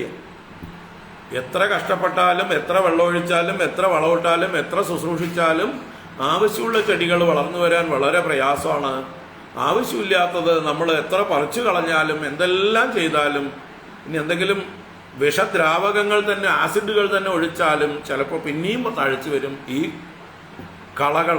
ആവശ്യമില്ലാത്ത ചെടികൾ, വിഷച്ചെടികളൊക്കെ വേഗം വരും. ഇതുപോലെയാണ് നമ്മുടെ ഉള്ളിലും ആഗ്രഹങ്ങൾ, അനാവശ്യമായിട്ടുള്ള ആഗ്രഹങ്ങൾ യാതൊരു പ്രയത്നവും കൂടാതെ വരുന്നതാണ്. ഒരു പ്രയത്നവും ആവശ്യമില്ല, അതിന് സ്വാഭാവികമായി വരുന്നതാണ്. അപ്പൊ അതിനെ നമ്മൾ മനസ്സിലാക്കിക്കൊണ്ട് അതിനെ നിയന്ത്രിക്കണം. വീട്ടുമുറ്റത്തെ കള പറിച്ചു കളയുന്ന പോലെ, മുറ്റത്തെ പുല്ല് പറിച്ചു കളയുന്നത് പോലെ വരുന്ന ഓരോ ആഗ്രഹങ്ങളും നമ്മളെ നാശത്തിലേക്ക് കൊണ്ടുപോകുന്നതാണ്. നമുക്ക് ദുഃഖമുണ്ടാക്കുന്ന വിഷച്ചെടികളാണിതെല്ലാം എന്നുള്ള ബോധത്തോടുകൂടെ അതിനെ പതുക്കെ പതുക്കെ തള്ളിക്കളയണം. അതാണ് അകാമൈഹി, കാമങ്ങളെ വിട്ടിരിക്കുക. നിയമൈഹി, യമനിയമങ്ങളുടെ നിയമങ്ങളെ ഇവിടെ പറഞ്ഞു. നിയമങ്ങൾ എന്ന് പറഞ്ഞാൽ നിശ്ചയേന ചെയ്യേണ്ട കർത്തവ്യങ്ങളാണ് നിയമങ്ങൾ. നിത്യവും ചെയ്യേണ്ട കർത്തവ്യങ്ങൾ, അത് നിയമങ്ങൾ. നിത്യ നൈമിത്തിക കർമ്മങ്ങളെല്ലാം ചെയ്തുകൊണ്ടും അനിന്ദയ ആരെയും നിന്ദിക്കാതിരിക്കുക.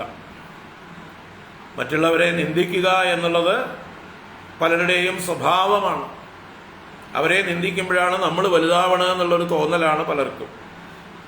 മറ്റുള്ളവരെ അപമാനിച്ചു കഴിയുമ്പോൾ, അവരെ അപഹസിച്ചു കഴിയുമ്പോൾ നമ്മളെന്തോ കേമന്മാരായി എന്നുള്ളതാണ് വിചാരം. വാസ്തവത്തിൽ മറ്റുള്ളവരെ നിന്ദിക്കുന്നതോടുകൂടി നമ്മൾ ചെറുതാവുകയാണെന്നുള്ളത് തിരിച്ചറിയണം. നമ്മുടെ മഹത്വമാണ് അതിലൂടെ കുറയുന്നത്, മറ്റുള്ളവരെ പരിഹസിക്കുകയും നിന്ദിക്കുകയും ചെയ്യുമ്പോൾ. ഇത് തിരിച്ചറിയുമ്പോഴേ അത് ഉപേക്ഷിക്കാൻ പറ്റുള്ളൂ. അപ്പോൾ മറ്റുള്ളവരെ നിന്ദിക്കാതിരിക്കുക. എല്ലാവരും ഈശ്വര സ്വരൂപികളാണ്. എല്ലാവർക്കും അവരുടേതായിട്ടുള്ള യുണീക്ക്നെസ് ഉണ്ട്.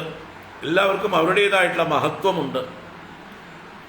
അപ്പോൾ അനിന്ദയ, നിരീഹയ, നിരീഹ, ഈഹ എന്ന് പറഞ്ഞാൽ കർമ്മം, ആഗ്രഹം എന്നൊക്കെ അർത്ഥമുണ്ട്. ഇവിടെ കർമ്മം എന്നർത്ഥത്തിൽ ആവശ്യമില്ലാത്ത കർമ്മങ്ങളെയൊക്കെ വർജിക്കുക, കർമ്മങ്ങളെ സന്യസിക്കുക. അതാണ് നിരീഹ. കർമ്മങ്ങളെ വർജിക്കുന്ന, കാരണം ഓരോ കർമ്മവും നമ്മൾ ചെയ്യും തോറും അത് വീണ്ടും വീണ്ടും വാസനയായി വർദ്ധിച്ചു വരും. അപ്പൊ പരമാവധി നമ്മൾ പുതിയ കർമ്മങ്ങൾ തുടങ്ങാതിരിക്കുക, അതാണ് വേണ്ടത്. നിരീഹയ, ദ്വന്ദ്വതിദിക്ഷയാ. ദ്വന്ദ്വതിദിക്ഷ എന്ന് പറഞ്ഞാല് സുഖദുഃഖാദി ദ്വന്ദ്വങ്ങളെ, അല്ലെങ്കിൽ ശീതോഷ്ണാദികളെ, ജയ പരാജയങ്ങളെ, മാന അപമാനങ്ങളെ, ലാഭനഷ്ടങ്ങളെ, ഇതൊക്കെ ദ്വന്ദ്വങ്ങളാണ്. ഈ ദ്വന്ദ്വങ്ങളെയൊക്കെ സഹിക്കുക. തിദിക്ഷ, തിദിക്ഷ എന്ന് പറഞ്ഞാൽ അവഗണിക്കുക എന്നാണ് അർത്ഥം.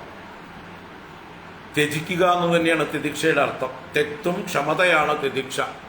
ഉപേക്ഷിക്കുവാനുള്ള സാമർഥ്യം, അവഗണിക്കുവാനുള്ള ശക്തി, അതിന് നമ്മൾ ശക്തരാവണം. അപ്പോഴേ നമുക്ക് തിദിക്ഷ സാധ്യമാവുള്ളൂ.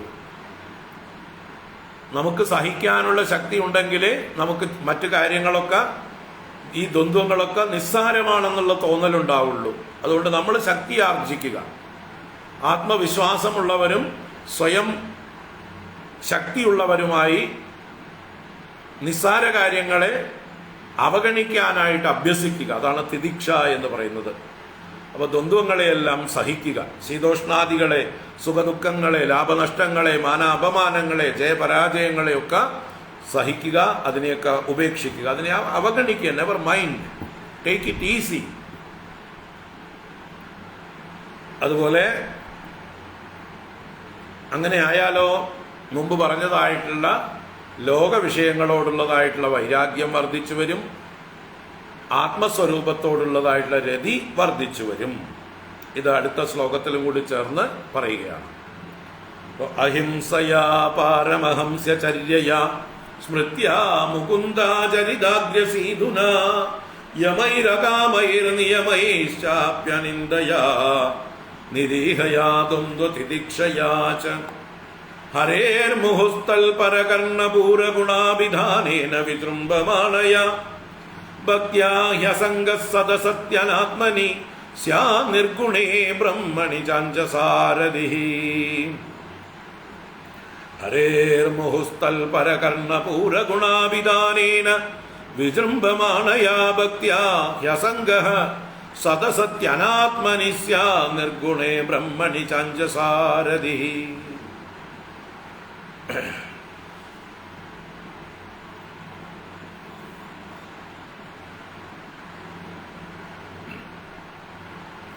തൽപരകർണപൂര ഗുണാഭിധാനേന വിജൃംഭമാണയാ ഹരേഹേ ഭക്ത്യാ. ഇവിടെ ഹരേഹേ ഭക്ത്യാ, ഹരിയുടെ ഭക്തി കൊണ്ട്. അതെങ്ങനെയുള്ളത്? വിജൃംഭമാണയാ. വിജൃംഭമാണ വിശേഷേണ ജൃംഭിക്കുന്നത്, നന്നായി വർദ്ധിച്ചു വരുന്നത് എന്നർത്ഥം. അപ്പൊ വർദ്ധിച്ചു വരുന്നതായിട്ടുള്ള ഹരിയുടെ ഭക്തി. അതെങ്ങനെയാണ് ഭക്തി വർദ്ധിക്കുന്നത് എന്ന് പറയാണ്. തൽപര കർണപൂര ഗുണാഭിധാനേന. തൽപര കർണപൂര ഗുണാഭിധാനേന. തൽപരന്മാരെന്ന് പറഞ്ഞാൽ ഭഗവാന്റെ കഥകൾ കേൾക്കുന്നതിൽ തൽപരന്മാര്, ഭക്തന്മാര്. അപ്പൊ ഭക്തന്മാരുടെ കർണപൂരം. കർണപൂരം കർണങ്ങളിൽ പൂരിപ്പിക്കുന്നത്. കർണ അലങ്കാരങ്ങൾക്കും കർണ ആഭരണങ്ങൾക്ക് കർണപൂരം എന്ന് പറയും.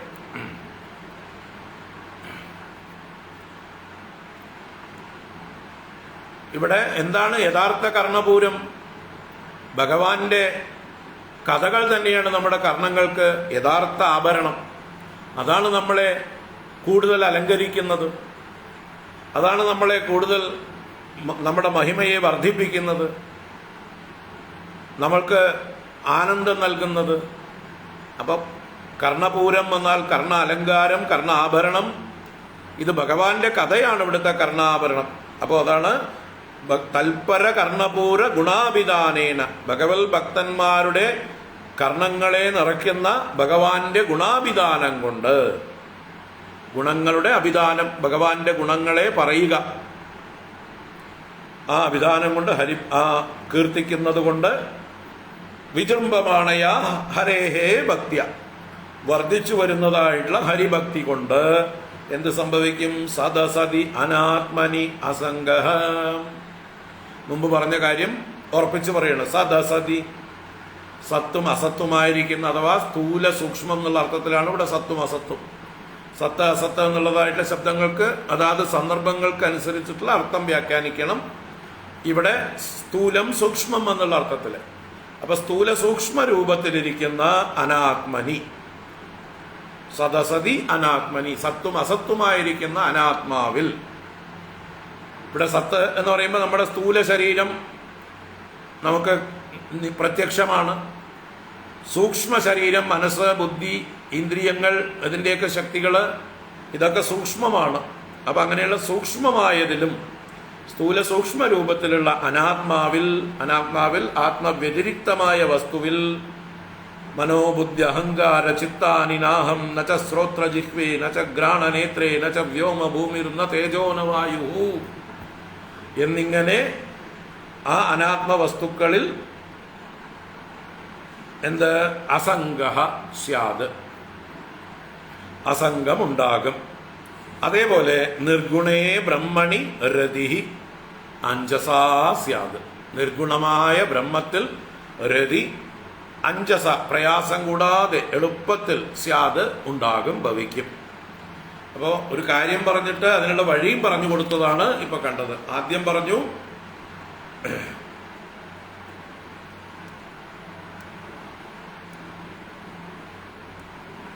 ശാസ്ത്രങ്ങളിൽ നിശ്ചയിച്ചിരിക്കുന്ന കാര്യം മനുഷ്യർക്ക് ക്ഷേമത്തിനായിക്കൊണ്ട് ആത്മവ്യതിരിക്തമായ വസ്തുക്കളിൽ അസംഗവും ബ്രഹ്മസ്വരൂപമായ ആത്മാവിൽ നിർഗുണമായ ആത്മാവിൽ ദൃഢമായ രതിയുമാണ് ക്ഷേമമാർഗം എന്ന് പറഞ്ഞിട്ട് 22 മുതൽ 25 വരെയുള്ള 4 ശ്ലോകങ്ങളെ കൊണ്ട് അത് എങ്ങനെ സാധിക്കും, ഏത് മാർഗത്തിലാണ് അത് സാധിക്കുക, എന്താണ് അതിനു വേണ്ടി നമ്മൾ ചെയ്യേണ്ടത് എന്നുള്ള ആ വഴിയെ കൂടി വ്യക്തമായി പറഞ്ഞു തന്നു. ഈ പറഞ്ഞ 4 ശ്ലോകങ്ങളിൽ പറഞ്ഞ സാധനകൾ നമ്മുടെ ജീവിതത്തിൽ അഭ്യസിച്ചാൽ, പ്രയോഗിച്ചു കൊണ്ടിരുന്നാൽ തീർച്ചയായിട്ടും ഈ മുമ്പ് പറഞ്ഞതായിട്ടുള്ള അനാത്മവസ്തുക്കളിലുള്ള അരതി അഥവാ വിരതിയും ആത്മസ്വരൂപത്തിൽ അഥവാ ഭഗവത് സ്വരൂപത്തിൽ ബ്രഹ്മസ്വരൂപത്തിൽ രതിയും എളുപ്പത്തിൽ ഉണ്ടാകും.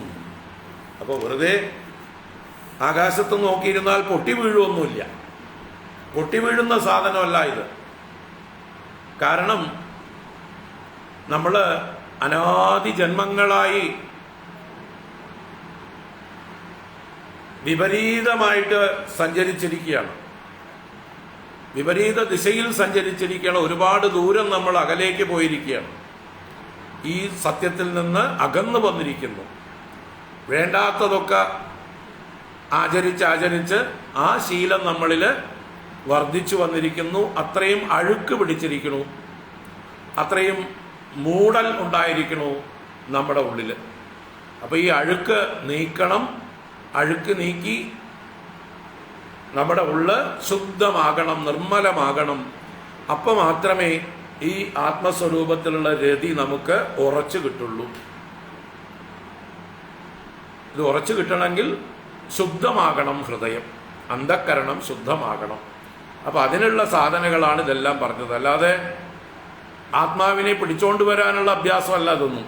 ആത്മാ എന്നും നമ്മുടെ സ്വരൂപമായി നിത്യസിദ്ധമായിരിക്കുന്ന വസ്തുവാണ്. അതിനെ എവിടുന്നും പിടിച്ചു കൊണ്ടുവരേണ്ട കാര്യമില്ല. പക്ഷെ അത് മറഞ്ഞു കിടക്കുന്നു. കണ്ണാടിയിൽ പ്രതിബിംബം എപ്പോഴും ഉണ്ട്, പക്ഷെ അത് ചെളി മൂടിക്കിടന്നാൽ കാണില്ല. ആ ചെളി തുടച്ച് വൃത്തിയാക്കുമ്പോൾ മാത്രമേ ആ കണ്ണാടി തെളിയുള്ളൂ, ആ പ്രതിബിംബം തെളിഞ്ഞ് കാണുകയുള്ളൂ. ഇതുപോലെ നമ്മുടെ അന്ധക്കരണമാകുന്ന കണ്ണാടി വളരെയധികം മലിനമായിരിക്കുന്നു. ആ മാലിന്യം നീക്കാൻ വേണ്ടിയിട്ടാണ് ഈ സാധനങ്ങളൊക്കെ.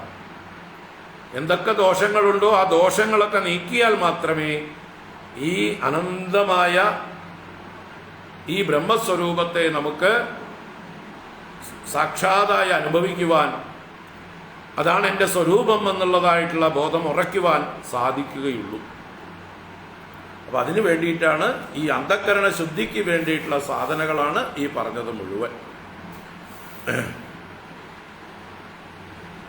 ഇനി തുടരുകയാണ് ഉപദേശം, നോക്കാം. യഥാരതിർ ബ്രഹ്മണി നൈഷ്ഠികീ പുമാൻ ആചാര്യവാൻ ജ്ഞാനവിരാഗരംഹസ ദഹത്യവീര്യം ഹൃദയം ജീവകോശം പഞ്ചാത്മകം യോനിമിവോത്തിദോഗ്നിഃ. യഥാരതിർ ബ്രഹ്മണി നൈഷ്ഠികീ പുമാൻ ആചാര്യവാൻ ജ്ഞാനവിരാഗരംഹസ ദഹത്യവീര്യം ഹൃദയം ജീവകോശം പഞ്ചാത്മകം യോനിമിവോത്തിദോഗ്നിഃ. ബ്രഹ്മണി നൈഷ്ഠികീരതിഃ യഥാ ഭവതി തദാ ആചാര്യവാൻ പുമാൻ ജ്ഞാനവിരാഗരംഹസ പഞ്ചാത്മകം ജീവകോശം അവീര്യം ഉത്തിതഃ അഗ്നിഃ യോനിമിവ ദഹതി.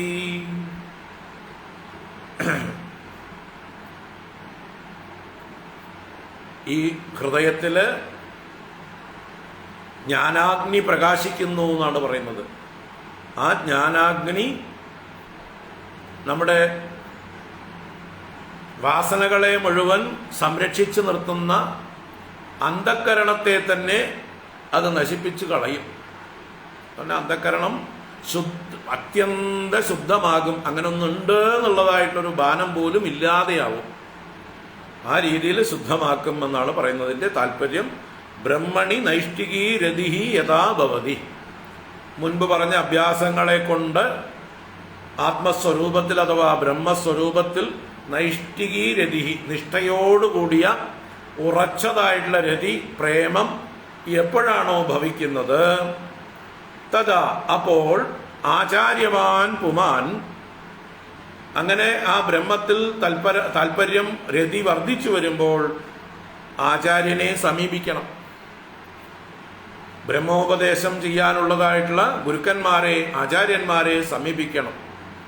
അതാണ് തഥാ ആചാര്യവാൻ പുമാൻ, ആചാര്യനെ പ്രാപിച്ച പുരുഷൻ. ഉപനിഷത്തുകളും പറയുന്നത് അത് തന്നെയാണ്. ആദ്യം നമ്മുടെ ഹൃദയത്തെ ശുദ്ധമാക്കാനുള്ള പ്രയത്നങ്ങൾ ചെയ്ത് ഹൃദയം ശുദ്ധമായി ജിജ്ഞാസ വർദ്ധിച്ചു വരുമ്പോൾ വിവേകം, വൈരാഗ്യം, ശമാധിഷട്ക സമ്പത്തി, മുമുക്ഷുത്വം എന്നുള്ളതായിട്ടുള്ള ഗുണങ്ങൾ, സാധന ചതുഷ്ടയ സമ്പത്തി എന്ന് പറയുന്ന ഈ 4 കാര്യങ്ങൾ ആർജിച്ചു കഴിയുമ്പോൾ പിന്നെന്ത് ചെയ്യണം? ആ യോഗ്യത നേടിയതായിട്ടുള്ള ഒരാള് ഗുരുവിനെ സമീപിക്കണം. തത്വജിജ്ഞാസുവായി, തത്വമറിയുവാനായിക്കൊണ്ട് തീവ്രമായ മുമുക്ഷുതയോടെ ഗുരുവിനെ സമീപിക്കണം. പരീക്ഷ ലോകാൻ കർമ്മചിതാൻ ബ്രാഹ്മണഃ നിർവേദമായാത് നാസ്തി അകൃതഃ കൃതേന തദ്വിജ്ഞാനാർത്ഥം സ ഗുരുമേവാഭിഗച്ഛേത് സമിത്പാണിഹി ശ്രോത്രിയം ബ്രഹ്മനിഷ്ഠം എന്ന് മുണ്ടകോപനിഷത്തിലും അതുപോലെ തന്നെ അധ്യാത്മരാമായണത്തിൽ ശ്രീരാമഗീത എന്ന ഗീതയിൽ ശ്രീരാമസ്വാമി ലക്ഷ്മണനോട് ഉപദേശിച്ചു കൊടുക്കുന്നു. ആദൗ സ്വവർണാശ്രമവർണിതാ ക്രിയാഃ കൃത്വാ സമാസാദിത ശുദ്ധമാനസഃ സമാപ്യ തത്പൂർവമുപാത്ത സാധനഃ സമാശ്രയേത് സദ്ഗുരുമാത്മലബ്ധയേ. ആത്മലബ്ധയെ സദ്ഗുരും സമാശ്രയേത്. ആത്മലബ്ധിക്കായിക്കൊണ്ട് സദ്ഗുരുവിനെ സമാശ്രയിക്കണം. എപ്പോഴാണ് സദ്ഗുരുവിനെ സമാശ്രയിക്കേണ്ടത്? അന്ധകരണത്തിലെ മാലിന്യങ്ങൾ മുഴുവൻ വെച്ചിട്ടല്ല സദ്ഗുരുവിനെ സമാശ്രയിക്കേണ്ടത്. അങ്ങനെയുള്ളപ്പോഴും സമാശ്രയിച്ചോളൂ, കുഴപ്പമില്ല. അദ്ദേഹം അത് മനസ്സിലാക്കിയിട്ട് ആദ്യം ക്ലീൻ ചെയ്തിട്ട് വരാൻ പറയും. ആദ്യം അന്ധകരണം ശുദ്ധീകരിച്ചിട്ട് വരൂ, അതിനുള്ള പ്രയത്നം ചെയ്യൂ, അതിനുള്ള സാധനകൾ ചെയ്യൂ എന്ന് പറഞ്ഞുകൊണ്ട് നല്ല ഗുരുക്കന്മാരാണെങ്കിൽ ആദ്യമേ കയറി നമുക്ക് സന്യാസ ദീക്ഷയൊന്നും തരില്ല. വിവരമുള്ള ഗുരുക്കന്മാര് നമ്മളെ നല്ലപോലെ അവരുടെ അടുത്തിരുത്തി കുറച്ച് ദിവസം കൊണ്ട് നമ്മുടെ സ്വഭാവത്തെ അവർ വാച്ച് ചെയ്ത് മനസ്സിലാക്കി നമ്മുടെ പാകത എത്രത്തോളം ഉണ്ട്, നമ്മുടെ നൈർമല്യം എത്രത്തോളം ഉണ്ട് എന്ന് മനസ്സിലാക്കിയിട്ട് എത്രത്തോളം കുറവുകളുണ്ട് അത് നികത്താനായിക്കൊണ്ട് അതിനുള്ള സാധനകൾ ഉപദേശിക്കും. ഇന്നത് ചെയ്യൂ, പോയിട്ട് ഇന്നത് കഴിഞ്ഞിട്ട് വരൂ. അതിൻ്റെ കൂട്ടത്തിൽ ആ ഗുരുവിനോടുള്ള ഭക്തിയും ഈ ഒരു വിഷയത്തിലുള്ള ആധ്യാത്മികമായിട്ടുള്ള കമ്മിറ്റ്മെൻറ്റും ഉണ്ടാകാനായിക്കൊണ്ട് ഒരു മന്ത്രദീക്ഷ തരും. ഏതെങ്കിലും ഒരു മന്ത്രം, ഇഷ്ടദേവതയുടെ മന്ത്രത്തെ ഉപദേശിച്ചുകൊണ്ട് ഈ മന്ത്രം ദിവസവും ഇത്ര പ്രാവശ്യം ജപിക്കണം. അതിലൂടെ ആ ഇഷ്ടദേവതയോടും ഗുരുവിനോടും ആ മന്ത്രത്തിനോടും ഉള്ളതായിട്ടുള്ള ശ്രദ്ധയും ഭക്തിയും ഏകാഗ്രതയും വർദ്ധിച്ചു വരും. മറക്കില്ല പിന്നൊരിക്കലും.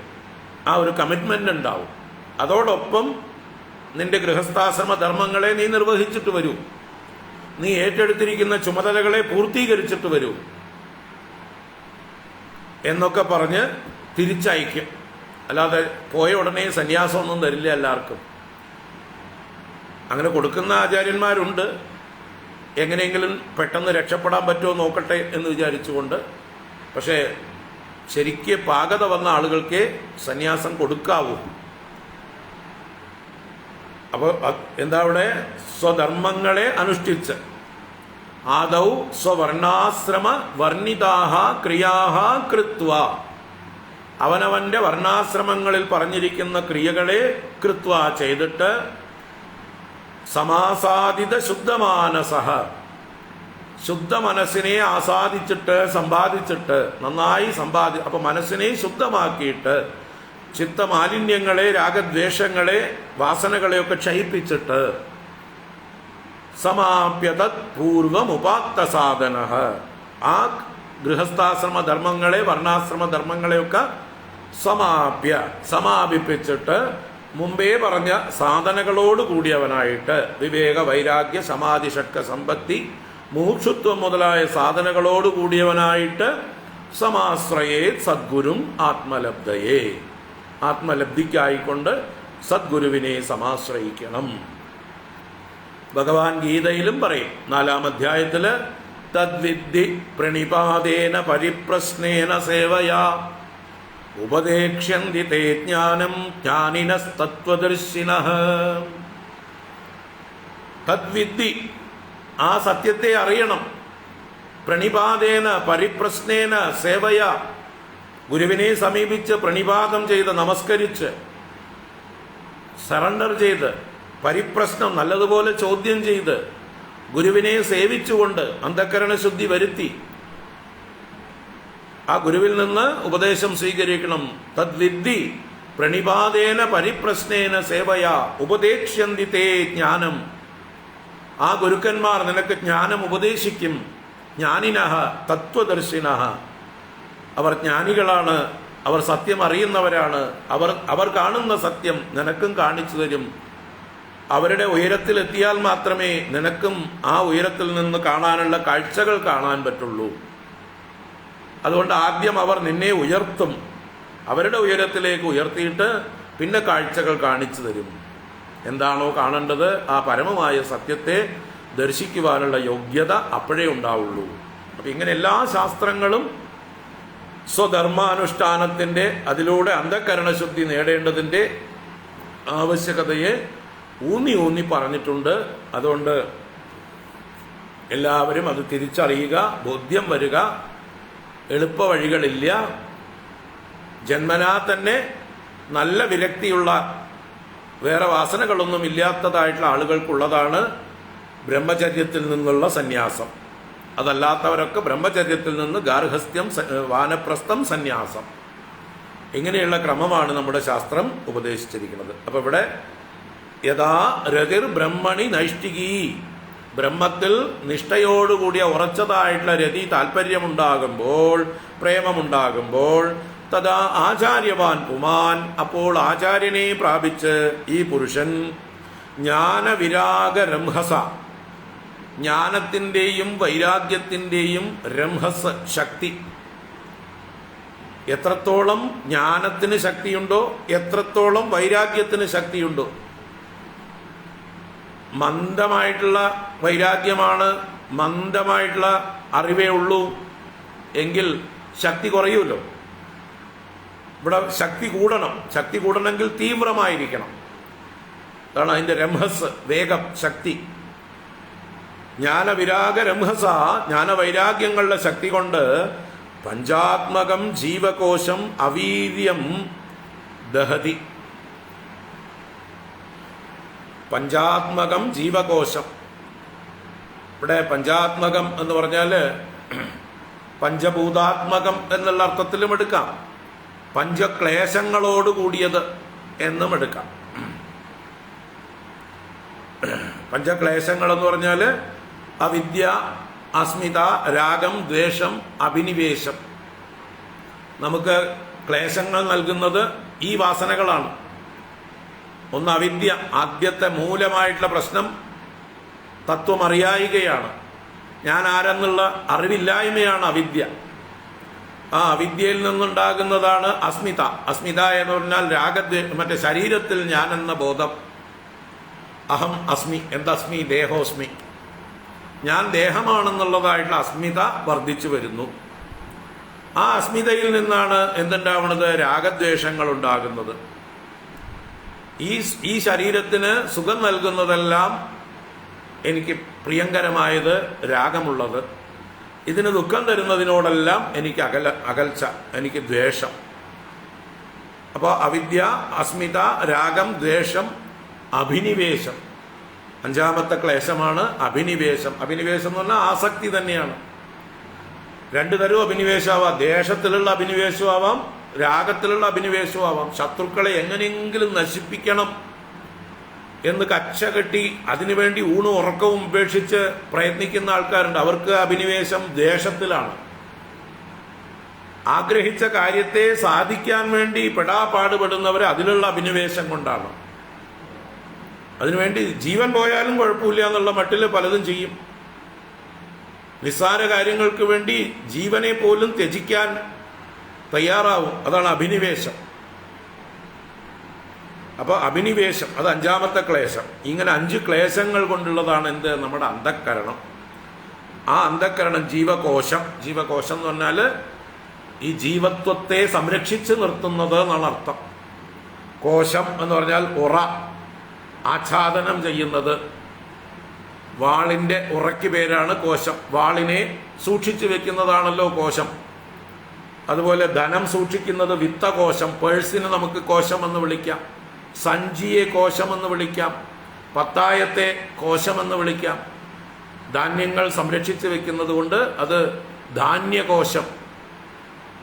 അപ്പൊ കോശം എന്ന് പറഞ്ഞാൽ ആച്ഛാദനം ചെയ്യുന്നത്, സംരക്ഷിക്കുന്നത് എന്നർത്ഥമാണ്. ഇവിടെ ജീവകോശം എന്ന് പറഞ്ഞാലോ ജീവനെ സംരക്ഷിക്കുന്നത്, അഥവാ ജീവത്വത്തെ, ജീവഭാവത്തെ, നമ്മുടെ ഈ ഐഡന്റിറ്റിയെ നിലനിർത്തുന്നത്. ഏതാ ഐഡന്റിറ്റി? നമ്മുടെ ഈഗോ. നമ്മുടെ ഈഗോ അതാണ് ഇവിടുത്തെ ജീവത്വം. ഞാൻ ഈശ്വരനാണ് എന്നുള്ളത് മറന്ന് ഞാൻ ഈ ദേഹമാണ് എന്നുള്ള ഭാവം തന്നെയാണ് ജീവത്വം. അല്പത്വം. ഈ അല്പത്വത്തെ സംരക്ഷിക്കുന്നത് നമ്മുടെ ഈ വാസനാമയമായിട്ടുള്ള അന്ധക്കരണമാണ്. അപ്പൊ ഈ അന്ധക്കരണം അത് അവീര്യം. അവീര്യം എന്ന് പറഞ്ഞാല് വീര്യമില്ലാതെയാവുന്നു, വിഷമില്ലാതെയാവുന്നു. അല്ലേ? കടിക്കുന്ന മൂർഖൻ പാമ്പിന്റെ പല്ല് പറിച്ചെടുത്തു കഴിഞ്ഞാൽ പിന്നെ അതിനെ കൊണ്ട് ദോഷമില്ല, അതിനെ കഴുത്തിലിട്ട് നടക്കാം. കടിക്കാനുള്ള പല്ലെടുത്തു.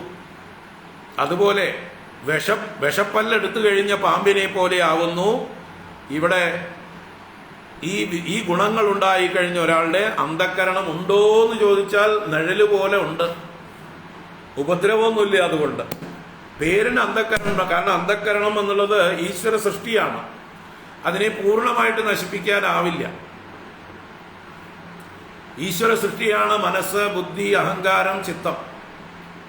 പ്രകൃതിയിലുള്ളതാണത്. എല്ലാവർക്കും ഉള്ളതാണ്. സകല ജീവജാലങ്ങൾക്കും ഉള്ളതാണ്. മറ്റ് ജീവജാലങ്ങളിൽ അത് അസ്പഷ്ടമായിരിക്കുന്നു, അവ്യക്തമായിരിക്കുന്നു. മനുഷ്യരിൽ കൂടുതൽ വികസിച്ചിരിക്കുന്നു. അത് ഈശ്വര സൃഷ്ടിയാണ്. ആ ഈശ്വര സൃഷ്ടിയെ നശിപ്പിക്കാൻ നമുക്കാവില്ല. മനോനാശം എന്ന് പറഞ്ഞാൽ മനസ്സിന്റെ പൂർണ്ണമായിട്ടുള്ള നാശം എന്ന് ആരും കരുതരുത്. ചിത്തനാശം എന്ന് പറഞ്ഞാൽ ചിത്തത്തിലെ കംപ്ലീറ്റ് സ്മൃതിയെയും പൂർണ്ണമായി അനിഹിലേറ്റ് ചെയ്യുക, അല്ലെങ്കിൽ ചിത്തത്തെ തന്നെ അനിഹിലേറ്റ് ചെയ്യുക എന്നല്ല. ചിത്തത്തെ നശിപ്പിക്കാനാവില്ല. ചിത്തം ഈശ്വര നിർമ്മിതിയാണ്. മനസ്സ് ഈശ്വര നിർമ്മിതിയാണ്. ബുദ്ധി ഈശ്വര നിർമ്മിതിയാണ്. അതിലുള്ള വിഷമെടുത്തു കളയാം നമുക്ക്. അതില് എന്താണോ ശരിക്കും നിറച്ചു വെക്കേണ്ടത് അതിന് പകരം നമ്മളിപ്പോ വിഷമാണ് നിറച്ചു വെച്ചിരിക്കുന്നത്. അത് മാറ്റാം. ഈ അഴുക്കുകളൊക്കെ കളഞ്ഞിട്ട് അതിൽ യഥാർത്ഥ ജ്ഞാനം നിറച്ചു വെക്കാം. അതിനെയാണ് ഇവിടെ അവീര്യം എന്ന് പറഞ്ഞത്. വീര്യമില്ലാതെ ആക്കി ദഹതി, ദഹിപ്പിച്ചു കളയുന്നു എന്ന് പറഞ്ഞാലോ നശിപ്പിച്ചു കളയുന്നു. ഈ അന്ധക്കരണം ഉണ്ട് എന്നുള്ളതായിട്ടുള്ള ഒരു അവസ്ഥ പോലും ഇല്ലാതെ തോന്നുന്നു. അതാണ് ഇവിടുത്തെ നാശം. ഏതുപോലെ എന്ന് പറയണ ഉത്തിത അഗ്നിഹി യോനിം ഇവ. ഉത്തിത ഉജ്ജ്വലിച്ച് പ്രകാശിക്കുന്ന അഗ്നി, അതിന്റെ യോനിയെ, യോനി എന്ന് പറഞ്ഞാൽ അത് എവിടെയാണോ സ്രോതസ്, ഏത് വിറകിൽ നിന്നാണോ അഗ്നി ഉണ്ടായി വന്നത് ആ വിറകിനെയും അഗ്നി നശിപ്പിക്കുന്നു. അല്ലെങ്കിൽ നമ്മൾ തീപ്പെട്ടിക്കൊള്ളി കൊണ്ട് അഗ്നി ഉണ്ടാക്കി ആ തീപ്പെട്ടിക്കൊള്ളിയെയും അഗ്നി നശിപ്പിച്ചു കളയുന്നു. അപ്പൊ അഗ്നി എവിടെ ഉണ്ടായോ ആ ഉറവിടത്തെയും അഗ്നി നശിപ്പിക്കുന്നത് പോലെ ഇവിടെ ജ്ഞാനാഗ്നി, നമ്മുടെ ഉള്ളിലുണ്ടാകുന്ന ഈ ജ്ഞാന വൈരാഗ്യങ്ങളാകുന്ന അഗ്നി അന്ധക്കരണത്തിന്റെ എന്താ പറയുക, അതിൻ്റെ ബലത്തെ മുഴുവൻ ഇല്ലാതെയാക്കുന്നു, അതിനെ ദഹിപ്പിച്ചു കളയുന്നു, അതിനെ വെറും ഒരു നിഴൽ പോലെയാക്കി കളയുന്നു. അതുണ്ടോ ചോദിച്ചാൽ ഉണ്ട്, എന്നാൽ അതിൻ്റെ ദോഷങ്ങളൊന്നും ഇല്ല, അതുകൊണ്ടുള്ള യാതൊരു ഉപദ്രവവുമില്ല. അങ്ങനെയാക്കി തീർക്കുന്നു എന്നുള്ളതാണ്. അപ്പം അതാണ് ജീവൻ മുക്ത അവസ്ഥ. ഈ സൂക്ഷ്മ ശരീരത്തിൽ നിന്നുള്ള മോക്ഷമാണ് മോക്ഷം. സ്ഥൂല ശരീരത്തിൽ നിന്നുള്ള മോക്ഷം മരണമാണ്. സൂക്ഷ്മ ശരീരത്തിൽ നിന്നുള്ളതാണ് യഥാർത്ഥ മോക്ഷം. സൂക്ഷ്മ ശരീരം നശിക്കുന്നതോടുകൂടി നമ്മൾ ജീവൻ മുക്തരായി, കൊട്ടത്തേങ്ങ പോലെയായി. കൊട്ടത്തേങ്ങ ആ നാളികേരത്തിന്റെ ചിരട്ടയിൽ നിന്ന് വേറിട്ട് ഉള്ളില് ഉണങ്ങിക്കൊണ്ട് കിടക്കുന്നു, അല്ലേ? കിലുക്കിയാൽ കട കട കട കട കട എന്ന് പറഞ്ഞ് കിലുങ്ങും. ബന്ധമില്ല, പരസ്പര ബന്ധമില്ല. ചിരട്ടയാകുന്ന ശരീരമുണ്ട്, എന്നാൽ അതുമായിട്ട് ബന്ധം ഇല്ല. അതുമായിട്ട് ബന്ധിപ്പിച്ചിരുന്ന എന്താണ്? അതിലുള്ള ജലാംശമായിരുന്നു. ആ നാളികേരത്തിലുണ്ടായിരുന്ന ജലാംശമാണ് അതിനെ ചിരട്ടയുമായിട്ട് ഇഴുകി പിടിച്ചു നിർത്തിയിരുന്നത്, പശ പോലെ ഒട്ടിച്ചു വെച്ചിരുന്നത്.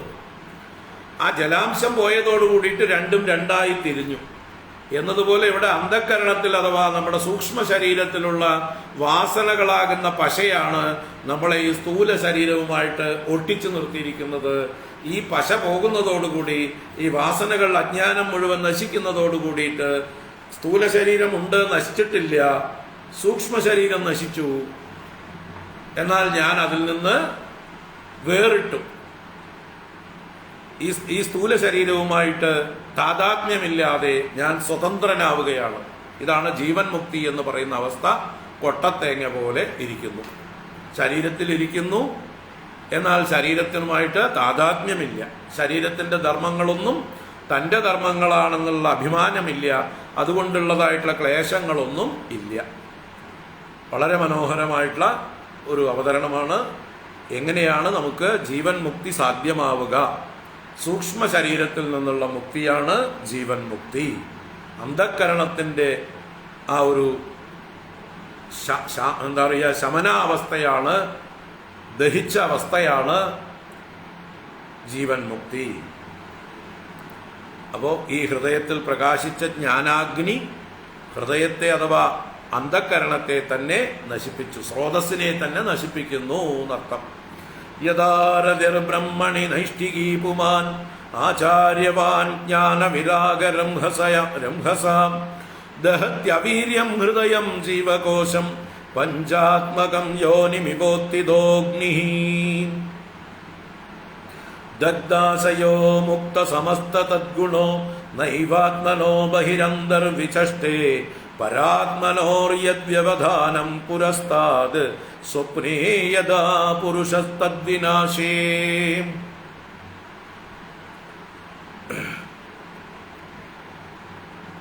അപ്പോ അന്ധക്കരണം നശിക്കുന്നതോടുകൂടി അന്ധക്കരണ ധർമ്മമാകുന്ന അഹന്താ മമതകൾ എല്ലാം നശിച്ച് പൂർണ്ണ സ്വതന്ത്രനായി തീരുന്നു, കൃതാർത്ഥനായി തീരുന്നു എന്നുള്ളതാണ് ഈ ശ്ലോകം പറഞ്ഞു തരുന്നത്. നാളെ കാണാം, നാളെ വ്യാഖ്യാനിക്കാം. ഇന്നത്രയ്ക്ക് ഇത്രയും മതി. അധികം വേണ്ടല്ലോ, 1.5 മണിക്കൂറോളം ആയിക്കഴിഞ്ഞു മതി. മരുന്ന് കഴിക്കാനൊക്കെ ഉണ്ട്. കഴിയും. കായേന വാചാ മനസേന്ദ്രിയൈർവാ ബുദ്ധ്യാത്മനാ വാ പ്രകൃതേ സ്വഭാവാത് കരോമി യദ്യത് സകലം പരസ്മൈ നാരായണായേതി സമർപ്പയാമി. ഓം ശാന്തി ശാന്തി ശാന്തി. ഹരി ഓം ശ്രീ ഗുരുഭ്യോ നമഃ. ഹരി ഓം. നാളെ തുടങ്ങാം. ഹരി ഓം.